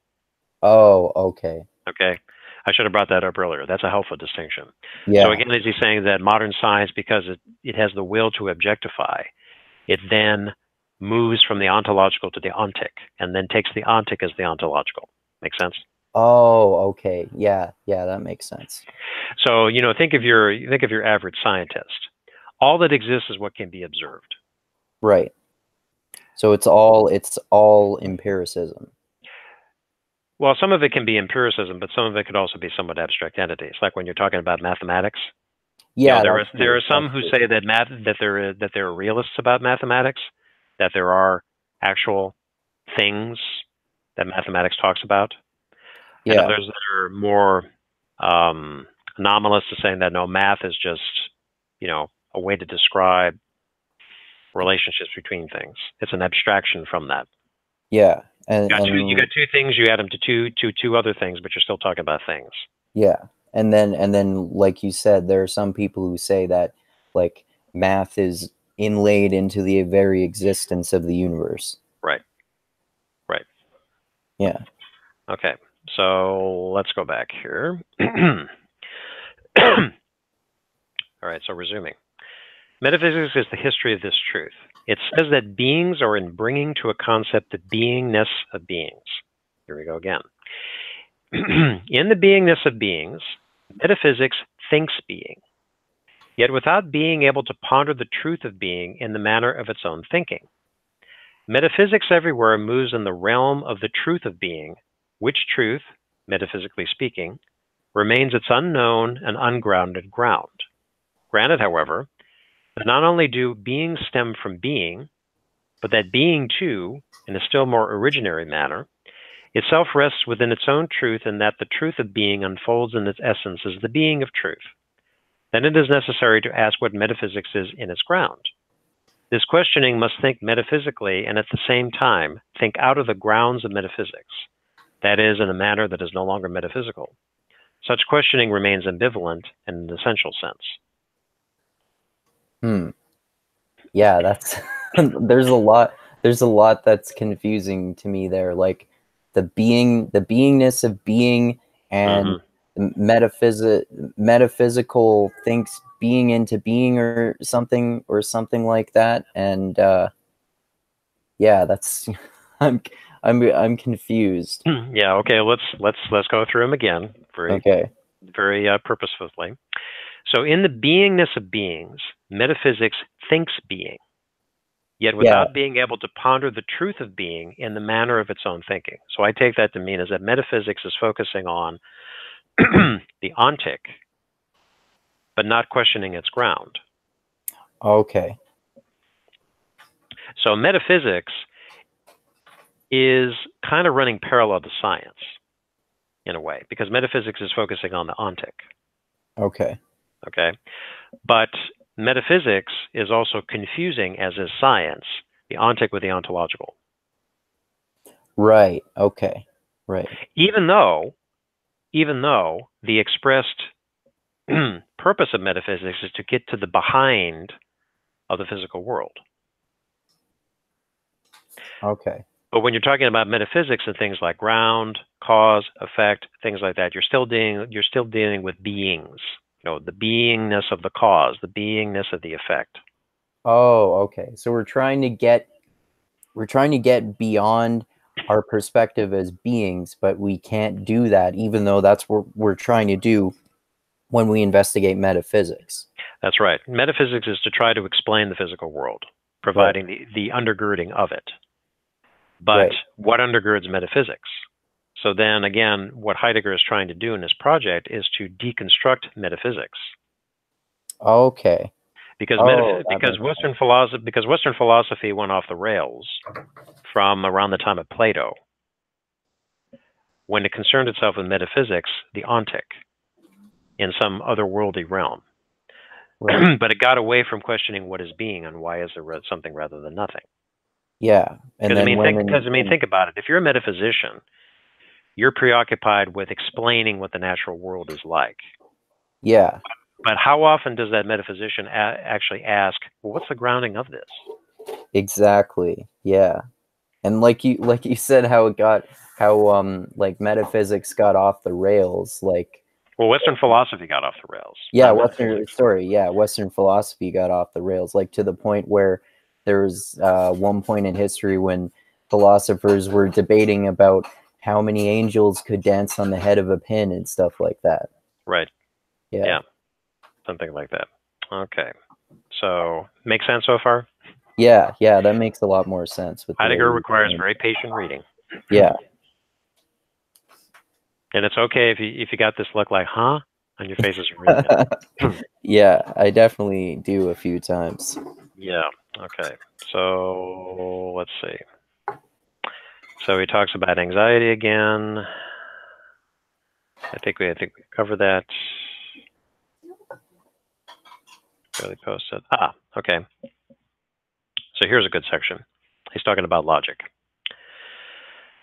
So he says, it now also becomes necessary to ask the question, which is barely posed, of whether this thinking already stands within the law of its truth when it merely follows the thinking whose forms and rules are conceived by logic, quotes. Why does the lecture place this term in quotation marks?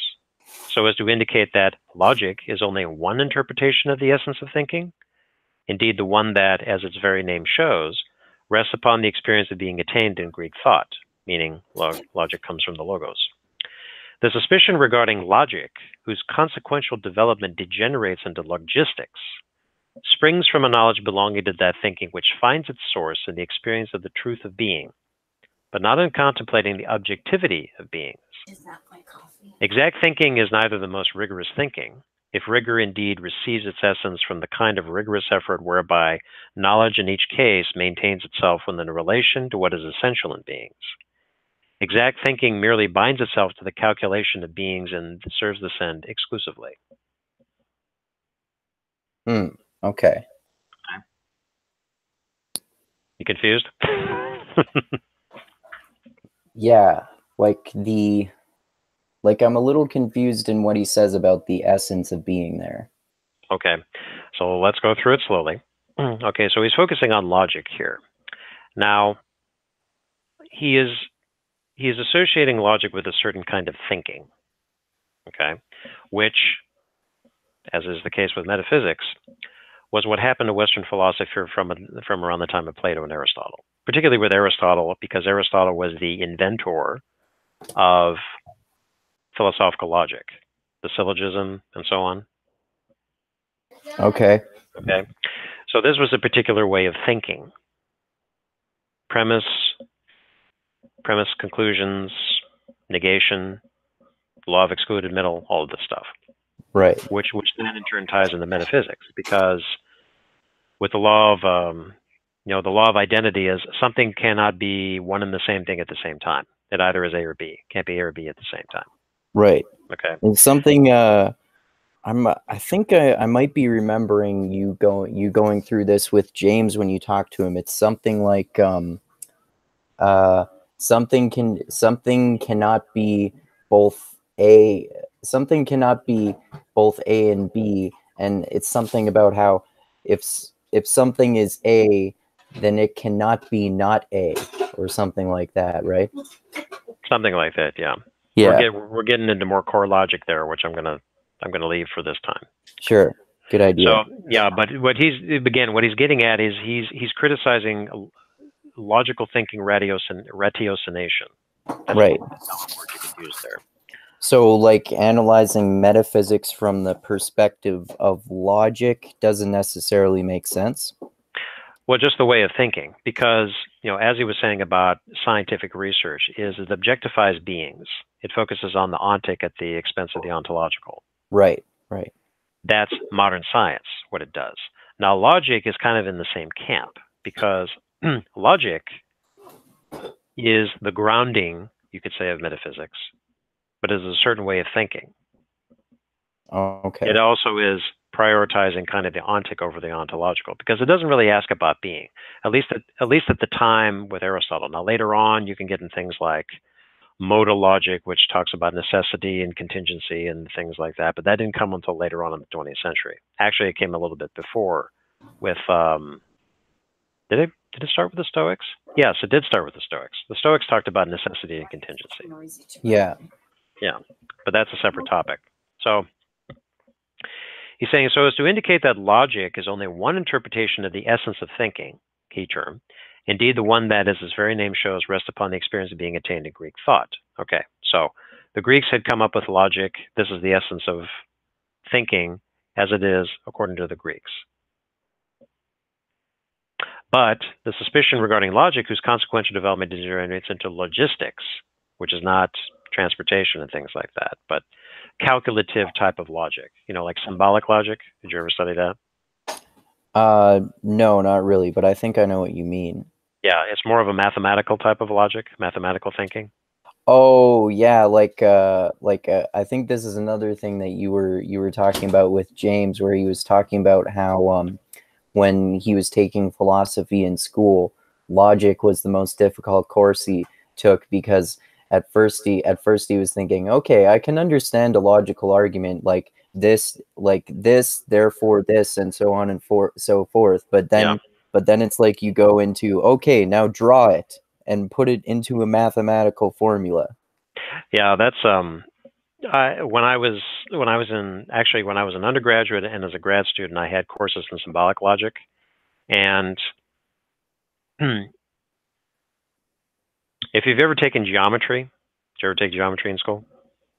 I probably did when I was younger.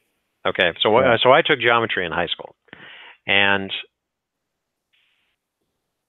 I definitely understood later on what geometric method meant, particularly when it applied to somebody like Spinoza, whose ethics is according to a geometric method. You have an axiom, you have a proof that you need to do, and then you have your conclusion based upon the axioms. Your proof is to prove the axiom. Okay. So that's geometric thinking. Logistics, as Heidegger defines it here, is kind of like the calculative mathematical type of thinking. A is A. A is not B.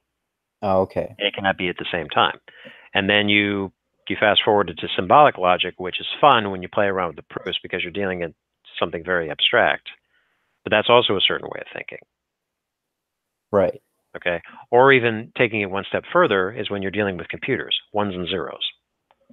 Yeah, actually, when you were mentioning that, I was just thinking about how that reminds me of the scientific way of thinking and the way it seems to me that people like really like mathematical types of people, like engineers and computer programmers and people like that, seem to think. Right. Or when you are getting into certain fields like politics or even theology. You know, there is that calculated type of thinking at work when you're trying to prove the existence of God, for example. Yeah, I noticed that a lot sometimes. Like, okay, let's intellectualize the idea of God and religion and stuff, and it is really interesting to me, especially the more I investigate it. But then sometimes I just endlessly think, yeah, but you're just like rationalizing and intellectualizing things that I understand are important to people, but I don't see the point of intellectualizing and rationalizing them if we're just talking about like belief in God and stuff like that. But that's like a whole other rabbit hole to go down too. Yeah, I think in lots of cases that's just like a what's the word I'm looking for? They might be trying to justify it to themselves. Yeah, that's what I often think. Yeah. Yeah, or I'm trying to convince you of something. Like you know, if you believe in God, that's fine. Yeah. You know, just enforce your beliefs, your organized religion in particular, on me in the process. Yeah, that's And basically my view. and that doesn't mean that we can't see eye to eye on some things if I believe in God and you don't. However, some people will not do that. Yeah. Yeah. But anyways, yes, you're right. That is another rabbit hole. All right, continuing. Here's a good one where he talks about calculative thinking. So Heidegger says, all calculation lets what is countable be resolved into something counted that then can be used for subsequent counting. Calculation refuses to let anything appear except what is countable. Important phrase. Everything is only whatever it counts. What has been counted in each instance secures the what has been counted in each instance secures the continuation of counting. Such counting progressively consumes numbers and is itself a continual self-consumption. The calculative process of resolving beings into what has been counted counts as the explanation of their being. Make sense so far? Yeah. Okay. Calculation uses all beings in advance as that which is countable, and uses up what is counted for the purpose of counting. This use of beings that consumes them betrays the consuming character of calculation. Only because number can be infinitely multiplied, irrespective of whether this occurs in the direction of the large or the small, can the consuming essence of calculation hide behind its products and lend to calculative thinking the semblance of productivity, whereas already in its anticipatory grasping, and not primarily in its subsequent results, such thinking lets all beings count only in the form of what can be set at our disposal and consumed. Okay. Okay. So, let me read the last sentence. Okay. Calculative thinking compels itself into a compulsion to master everything on the basis of the consequential correctness of this procedure. Oh, okay. So, like in relation to logic, it seems like that we're evaluating things based on logic and productivity, and it also seems like maybe he's talking about consumption there too. Well, sort of. So at some point he's fuzzing the boundary between logic and calculation, but that's where logistics comes in. So you have logic as its own subject, premises, conclusions, the truth of something, the validity of something, and so on. That's logic by itself. Logistics is when you're taking that and you're changing it into calculation. This is where kind of mathematics comes in. So Right. He's saying that in calculation, I have two other things, I put them together and I have four things. I then can take those four things and add them to four other things. I can add them to four other things. We continue to count these by adding or subtracting. Everything is marked as countable. Okay? Right. But now comes the question of, from whence does this calculation come? This is a way of treating beings. Again, we're focusing on the ontic and we're not focusing on the ontological. Right. Okay? So calculative thinking compels itself into a compulsion to master everything on the basis of the consequential correctness of its procedure. Like in mathematics, must be precise. Yeah. Your sums must come out. 2 plus 2 is 4. It cannot be 5 or 3. Right. If you made an error, if you made a calculation and you get the wrong answer, you go back and you check your calculation. You made an error in there somewhere. Okay. So he continues, it is unable to foresee that everything calculable by calculation, prior to the sum totals and products that it produces by calculation in each case, is already a whole whose unity indeed belongs to the incalculable that withdraws itself and its uncanniness from the clause of calculation. Okay. Okay. Yet that which everywhere and always from the outset has closed itself off from the intent behind calculation, and yet in its enigmatic unfamiliarity, is at all times nearer to the human being than all those beings in which he establishes himself and his intentions, can at times attune to the essence of the human being, to a thinking whose truth no logic is capable of grasping. So is he saying that the essence, or at least one aspect of the essence of human beings, is that we can grasp logic? No. Okay. What is he saying? Not quite. So again, he's focusing on calculation. So calculation is consumed by its preciseness. Now again, mathematical. Your numbers must add up. Right. Consumed with that. But well, calculation takes the beings, the ontic, makes them countable. That's how you can calculate with them.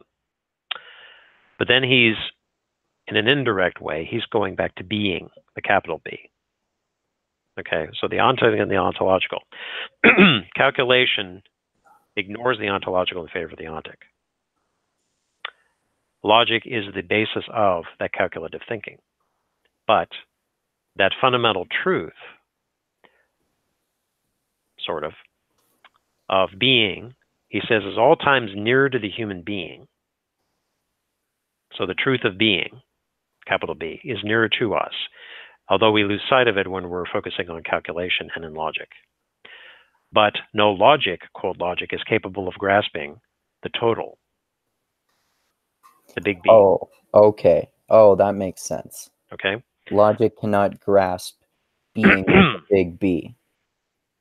Right. Right. Now, at some point later on in his works, Heidegger is going to turn away from philosophy and focuses on thinking. Because he, in so many words, he's saying that philosophy then becomes inadequate to describe or to concern itself with being, rather thinking does. Why? Because philosophy, through logic and metaphysics, will get away from the ontological in favor of the ontic. Make sense? Yeah. Okay. That's kind of his later project. Task of thinking. All right. Let's see. Is there anything else in this essay we can talk about? Okay. So here is another paragraph on the same subject. Heidegger says, the thinking of being seeks no hold in beings, small b. Essential thinking heeds the measured signs of the incalculable and recognizes in the latter the unforeseeable arrival of the unavoidable. Such thinking is attentive to the truth of being and thus helps the being of truth to find its site within historical humankind. This help does not affect any results because it has no need of effect. Essential thinking helps in its simple stance within Dasein, insofar as such a stance, without being able to dispose over or even know of this, kindles its own kind. He continues, thinking, obedient to the voice of being, seeks from being the word through which the truth of being comes to language. Only when the language of historical human beings springs from the word does it ring true. Yet if it does ring true, then it is beckoned by the testimony granted it from the silent voice of hidden sources. The thinking of being protects the word, and in such protectedness fulfills its vocation. It is a care for our use of language.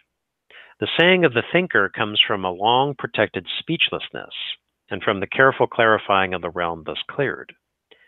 Of like provenance is the naming of the poet.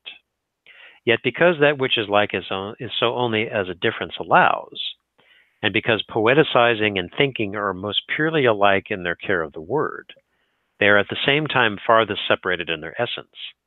The thinker says being, the poet names the holy, and yet the manner in which, thought from out the essence of being, poeticizing, thanking, and thinking are directed toward one another and are at the same time different, must be left open here.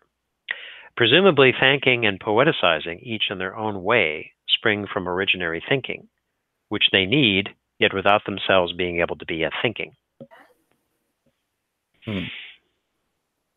Okay.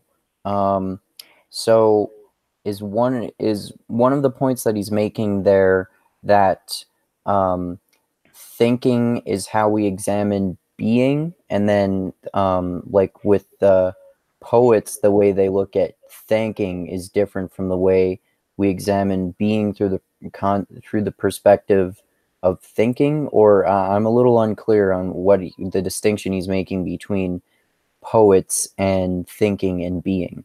Okay. So going back to the earlier point, Heidegger is against metaphysics.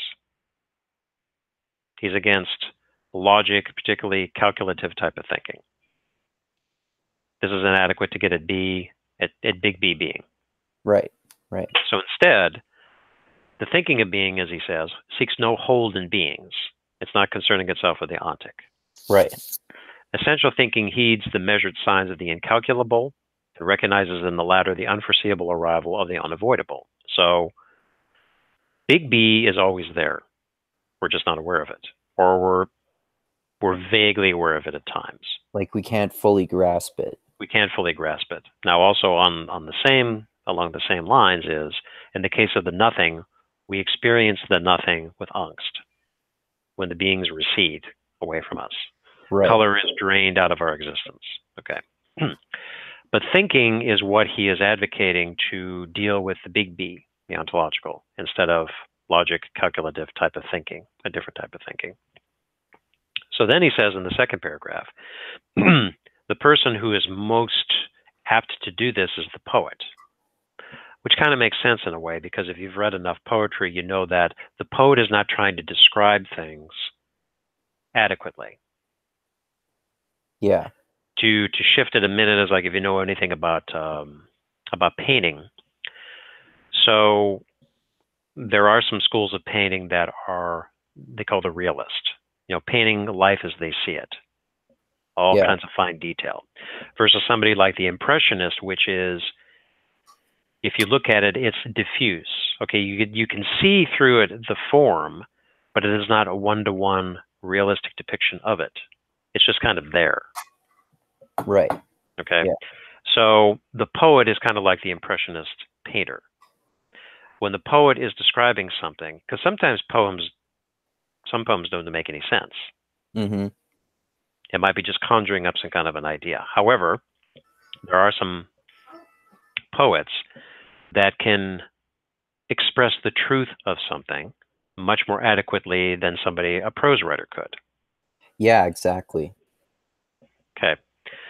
So the poet, and later on in Heidegger's work, he focuses on Friedrich Hölderlin, a German poet from the 18th century, as one subject of somebody who is, in his opinion, I guess at least, although I never read that much of Hölderlin or Heidegger's later works, as one of the poets who's the most apt of explaining being, describing it. Okay. But the key point is that the poet is probably the one who is most equipped to get to the ontological, the truth of being. Oh, okay. Okay? That makes sense. Yeah. Yeah. Yeah, that makes sense. I mean, it reminds me, like a lot of people make that point that like art or artists are the best place to get at truth. And it reminds me again of what we were talking about earlier in terms of how Foucault talks about how sex used to be seen as an art form, and maybe that allowed us to understand it better in a way than we do now. Yeah. Yeah. For sure. Yeah, that makes sense. Okay. So, how are we doing on time? I don't know if we have enough time to go through the second essay, which is the introduction to metaphysics, the book. But I think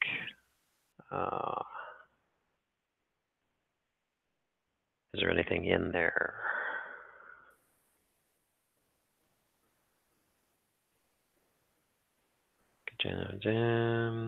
You still there? Yeah, I'm here. I'm just quickly going through it. Oh, okay. I thought I lost your audio again there. No. Yeah, I think we can spend a little time to go through the introduction to metaphysics, which in the book is page 278. So this is the introduction to the book itself, Metaphysics. Right. Okay. So I only wrote down one note for that section. Okay, let's hear your note first. I thought this was really interesting. Thus, the whole of philosophy is like a tree. The roots are metaphysics, the trunk is physics, and the branches that issue from the trunk are all the other sciences. Right. I thought that was really interesting. And that's a perfect summation of it. Is what is let's just say. Yeah, so like in the second paragraph, he says, what is metaphysics itself at bottom? And then he goes on to say, metaphysics thinks beings as beings. Wherever the question is asked what beings are, beings as such are in sight. These are small b's. Metaphysical representation owes this sight to the light of being. The light itself, that is, that which such thinking experiences as light, no longer comes within the range of metaphysical thinking. For metaphysics always represents beings only as beings, the ontic. Within this perspective, metaphysical thinking does, of course, inquire about the being, capital B, that is the source and originator of this light. But the light itself is considered sufficiently illuminated through its granting the transparency for every perspective upon beings. And then he continues, in whatever manner beings are interpreted, whether as spirit after the fashion of spiritualism, or as matter and force after the fashion of materialism, or as becoming in life, or as representation, will, substance, subject, or energia, or as this eternal recurrence of the same, references to Nietzsche here, every time, beings as being appear in the light of being, capital B. Okay? So that's one expression of when you're looking at something like the will, matter, force, these are beings themselves too, even though they're inanimate objects. Oh, okay. That's interesting. Okay? Wherever metaphysics represents beings, being has been cleared. Being has arrived in the state of unconcealedness, and the Greek term for this is aletheia, an important term later on. But whether and how being brings such unconcealedness with it, whether and how it brings itself within, and as metaphysics, remains veiled. Being in its essence as revealing, that is, in its truth, is not thought. Nevertheless, when metaphysics gives answers to its question concerning beings as such, metaphysics speaks from out of the unnoticed manifestness of being. The truth of being may thus be called the ground in which metaphysics, as the root of the tree of philosophy, is kept and from which it is nourished. Oh, okay. Yeah, that makes sense. Okay. So your note there, he's saying that being is the ground, capital B. The ground of metaphysics. Right. Because using the tree metaphor, where is metaphysics? It's in the ground. Right. Metaphysics is the trunk, and the trunk is in the ground. Right. Okay. Let's see. Where else we got? Okay. So here's a good paragraph here. Heidegger says, such thinking, which recalls the truth of being, is no longer satisfied with metaphysics, to be sure. But it does not oppose and think against metaphysics either. To return to our image, it does not tear up the root of philosophy. This is the tree metaphor. It tills the ground and plows the soil for this root. Metaphysics remains what comes first in philosophy. What comes first in thinking, however, it does not reach. Note the difference there, philosophy versus thinking. When we think the truth of being, metaphysics is overcome. We can no longer accept the claim of metaphysics to preside over our fundamental relation to being, or to decisively determine every relation of beings as such. But this overcoming of metaphysics does not abolish metaphysics. As long as man remains the animal rationale, rational animal, he is the animal metaphysicum, metaphysical animal. As long as man understands himself as the rational animal, metaphysics belongs, as Kant said, to the nature of man. But if our thinking should succeed in its efforts to go back into the ground of metaphysics, it might well help to bring about a change in the human essence, a change accompanied by a transformation of metaphysics.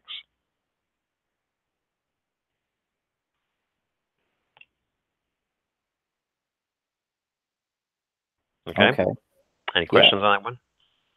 No, that seems to make sense. Okay. So let's see. Performance season.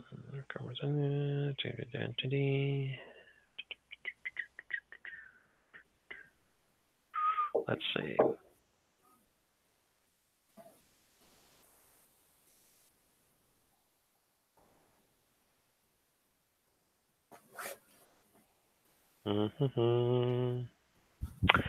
Okay, another good paragraph here. Heidegger says, what does existence mean in being and time?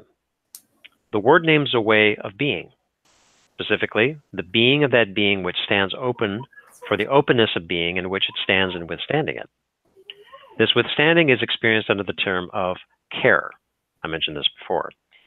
The ecstatic essence of Dasein is thought in terms of care, and conversely, care is expressed adequately only in ecstatic essence. Withstanding, experienced in this manner, is the essence of the ecstasis that is to be thought here. The ecstatic essence of existence is therefore still understood inadequately as long as one thinks of it merely as a standing out, while interpreting the out as meaning away from the interior of an immanence of consciousness or spirit. Okay.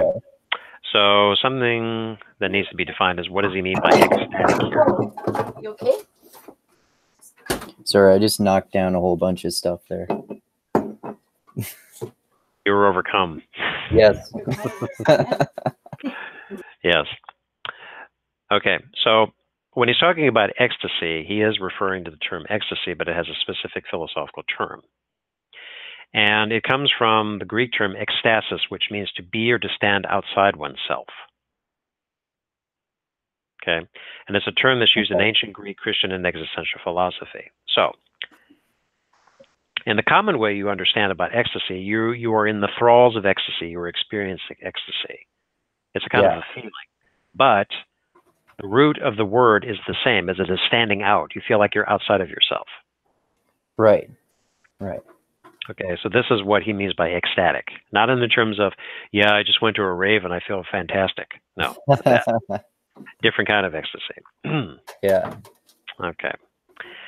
So, being exists as human being. Don't lift the lid. Okay, proposition. Being existence. Okay.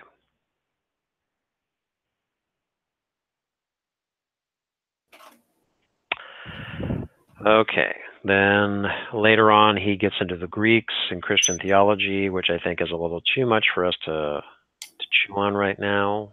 And let's see. But I think we can look at this one. So Heidegger says, the question is, why are there beings at all and not rather nothing? Granted that we do not remain within metaphysics to ask metaphysically in the customary manner, but all that we recall the truth of being out of the essence and truth of metaphysics, then this might be asked as well. How does it come about that beings take precedence everywhere and lay claim to every is, while that which is not a being, namely the nothing thus understood as being itself, remains forgotten? How does it come about that with being, it is really nothing, and that the nothing does not properly prevail? Is it perhaps from this that the as yet unshaken presumption that entered all metaphysics, that an understanding of being may simply be taken for granted, and that the nothing could therefore be dealt with more easily than beings? That is indeed the situation regarding being and nothing. So what exactly does he mean there by when he's talking about being and the nothing? Well, the two are combined together, or intertwined together. So as you know, where there is being, there is also nothing, and when there is nothing, there is also being. Right. I guess it depends on how one is attuned to it. You know, again, going back to angst, which is the attunement that the beings are receding. So the nothing is annihilating. Right. Okay. Not annihilating or negating, but annihilating. Right. Okay. Okay. And just continuing, because this is the end of the essay. What is more enigmatic, that beings are, or that being, capital B, is? Or does even this reflection fail to bring us close to that enigma which has occurred with the being of beings? Whatever the answer may be, the time should have ripened meanwhile for thinking through the lecture, What is Metaphysics? Referencing the earlier lecture, which has been subjected to so many attacks from its end, for once, from its end and not from some imaginary end. And that ends the essay. Okay. So we probably spent a little more time than we would have liked to try to pick apart Heidegger's language, but I think we have some definite themes that run through all of those. Yeah. Okay. So the general upshot of What is Metaphysics, and the reason why I wanted to focus on them, is to show Heidegger's criticism of metaphysics. Right. Yeah, especially like the way you've explained it now. That makes a lot more clear what his criticisms are of it. Right, and I wanted to focus on metaphysics instead of Dasein and being and time, which we gave broad brushstrokes to earlier in the talk. That's kind of a separate issue. Introduction to Metaphysics came later on. I think Being and Time was 1927, I want to say. And before then, Heidegger had a few lecture courses leading up to that. But then Introduction to Metaphysics, as that came out in 1932, maybe, around that time? Yeah, Okay. I think so. So it was after that. And that's why he references Being and Time in the lectures, too. But then this is where he starts upon his project of questioning and then deconstructing metaphysics, because metaphysics is the unfortunate result of what happened when Western philosophy took a wrong turn, in his opinion. Yeah, that's one of the most interesting aspects of this to me, and what you mentioned, the difference between the ontological and the ontic, and how metaphysics has been investigated through the lens of the ontic. Right. Also, that, you know, as you see in the progression of Western metaphysics, starting from Plato and Aristotle, and definitely when in the history of philosophy, when you're looking at that, inevitably any kind of a philosopher is going to have a metaphysics, an explanation of the ultimate reality. Yeah. But they don't really talk too much about being. Now, elsewhere in Heidegger's works, he references Kant, because Kant had said that is, or he was saying that being is not a predicate. That was one of his most famous claims. Now, you understand about a subject and predicate in a sentence? Yeah. The predicate is of something. So you can say that the apple is red. The apple is the subject. Red is the quality of the apple, but it is the predicate of that. Okay. But when you say the apple is, you're expressing its existence or its being, but there is no predicate to it. Being is not a predicate of that. Make sense? Oh, okay.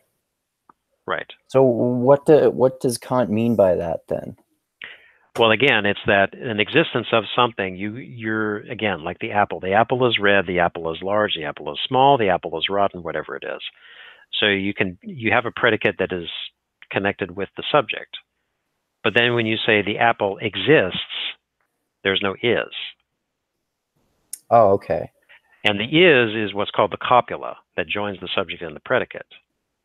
When you say the apple exists, the apple is, there's no predicate. You can't say the apple is being, or maybe you say the apple is existing, but that's a tense of the verb that it exists. So there's no predicate to it. Does that make sense? Yeah, that makes sense. So it's about language. Right. It's linguistic and it's logical too. Okay. Okay. And that's it. That's all I got to say about Heidegger for right now. Okay. Okay. Did you have any further questions about this? Well, did you want to go in a little bit into that that essay you had me read on Anaximander's saying? Let's save that for another time. Okay. Okay. Because the next time I would like to get more into we could do that, but we could also definitely look into the one on Nietzsche, God is Dead, because that contains a lot of what Heidegger says about nihilism.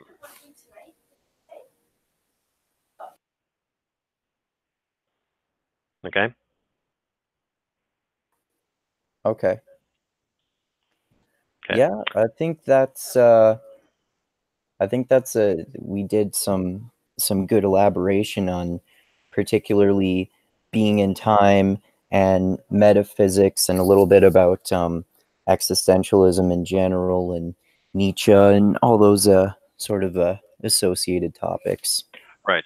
Yeah. So the being in time is more about Dasein and temporality. Yeah. Introduction to Metaphysics is about the project of deconstructing the history of philosophy and how metaphysics emerged from that. Yeah. And, as I said, saying at the very top of it, is that Heidegger is notoriously difficult to get into because there's not a, first of all, there's not a system there. You can't say that he has a metaphysics or he has an ethics or whatever it is, even though later commentators have kind of tweezed that out of his thought, like Heidegger's philosophy of science, what he had to say about that, Heidegger's ethics, whatever it is. But it's not, he wrote an ethics, he wrote a metaphysics, much in the way that Aristotle did. And then Aristotle is Heidegger is just notoriously difficult to get into because of his language, as you witnessed.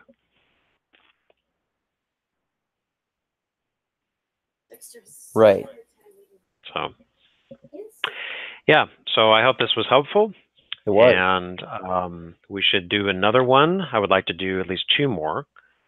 Definitely want to get to the question concerning technology in one of those, because that's a very important essay about the age of the world picture, the inframing, which is somewhat connected to like the modern research where it's the will to power of objectifying beings, but then technology itself really foists upon being in the world a certain picture, the way that one is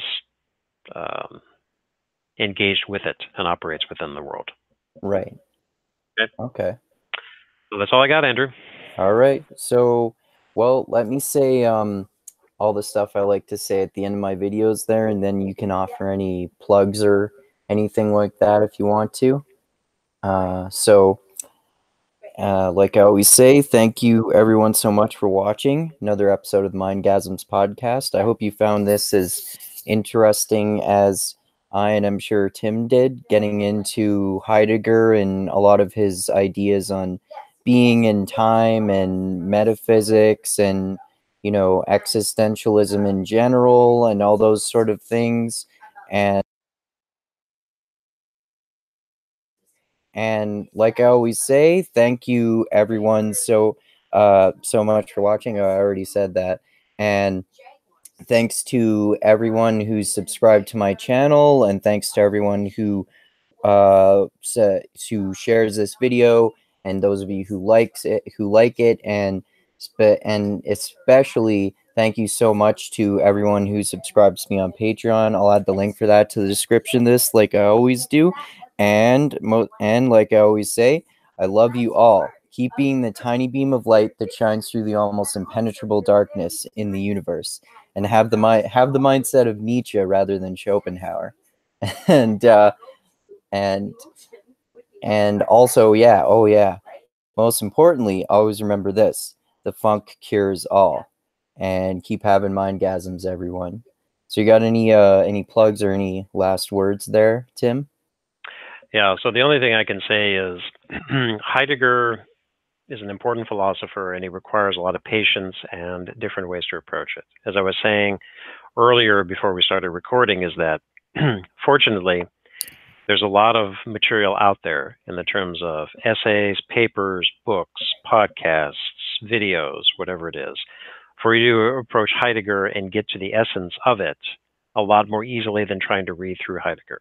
There's no substitute for reading Heidegger himself, but you can definitely get a gist of what he is trying to say a lot quicker if you use the commentaries, and then go back to that and then try to read through the essay bit by bit like we did.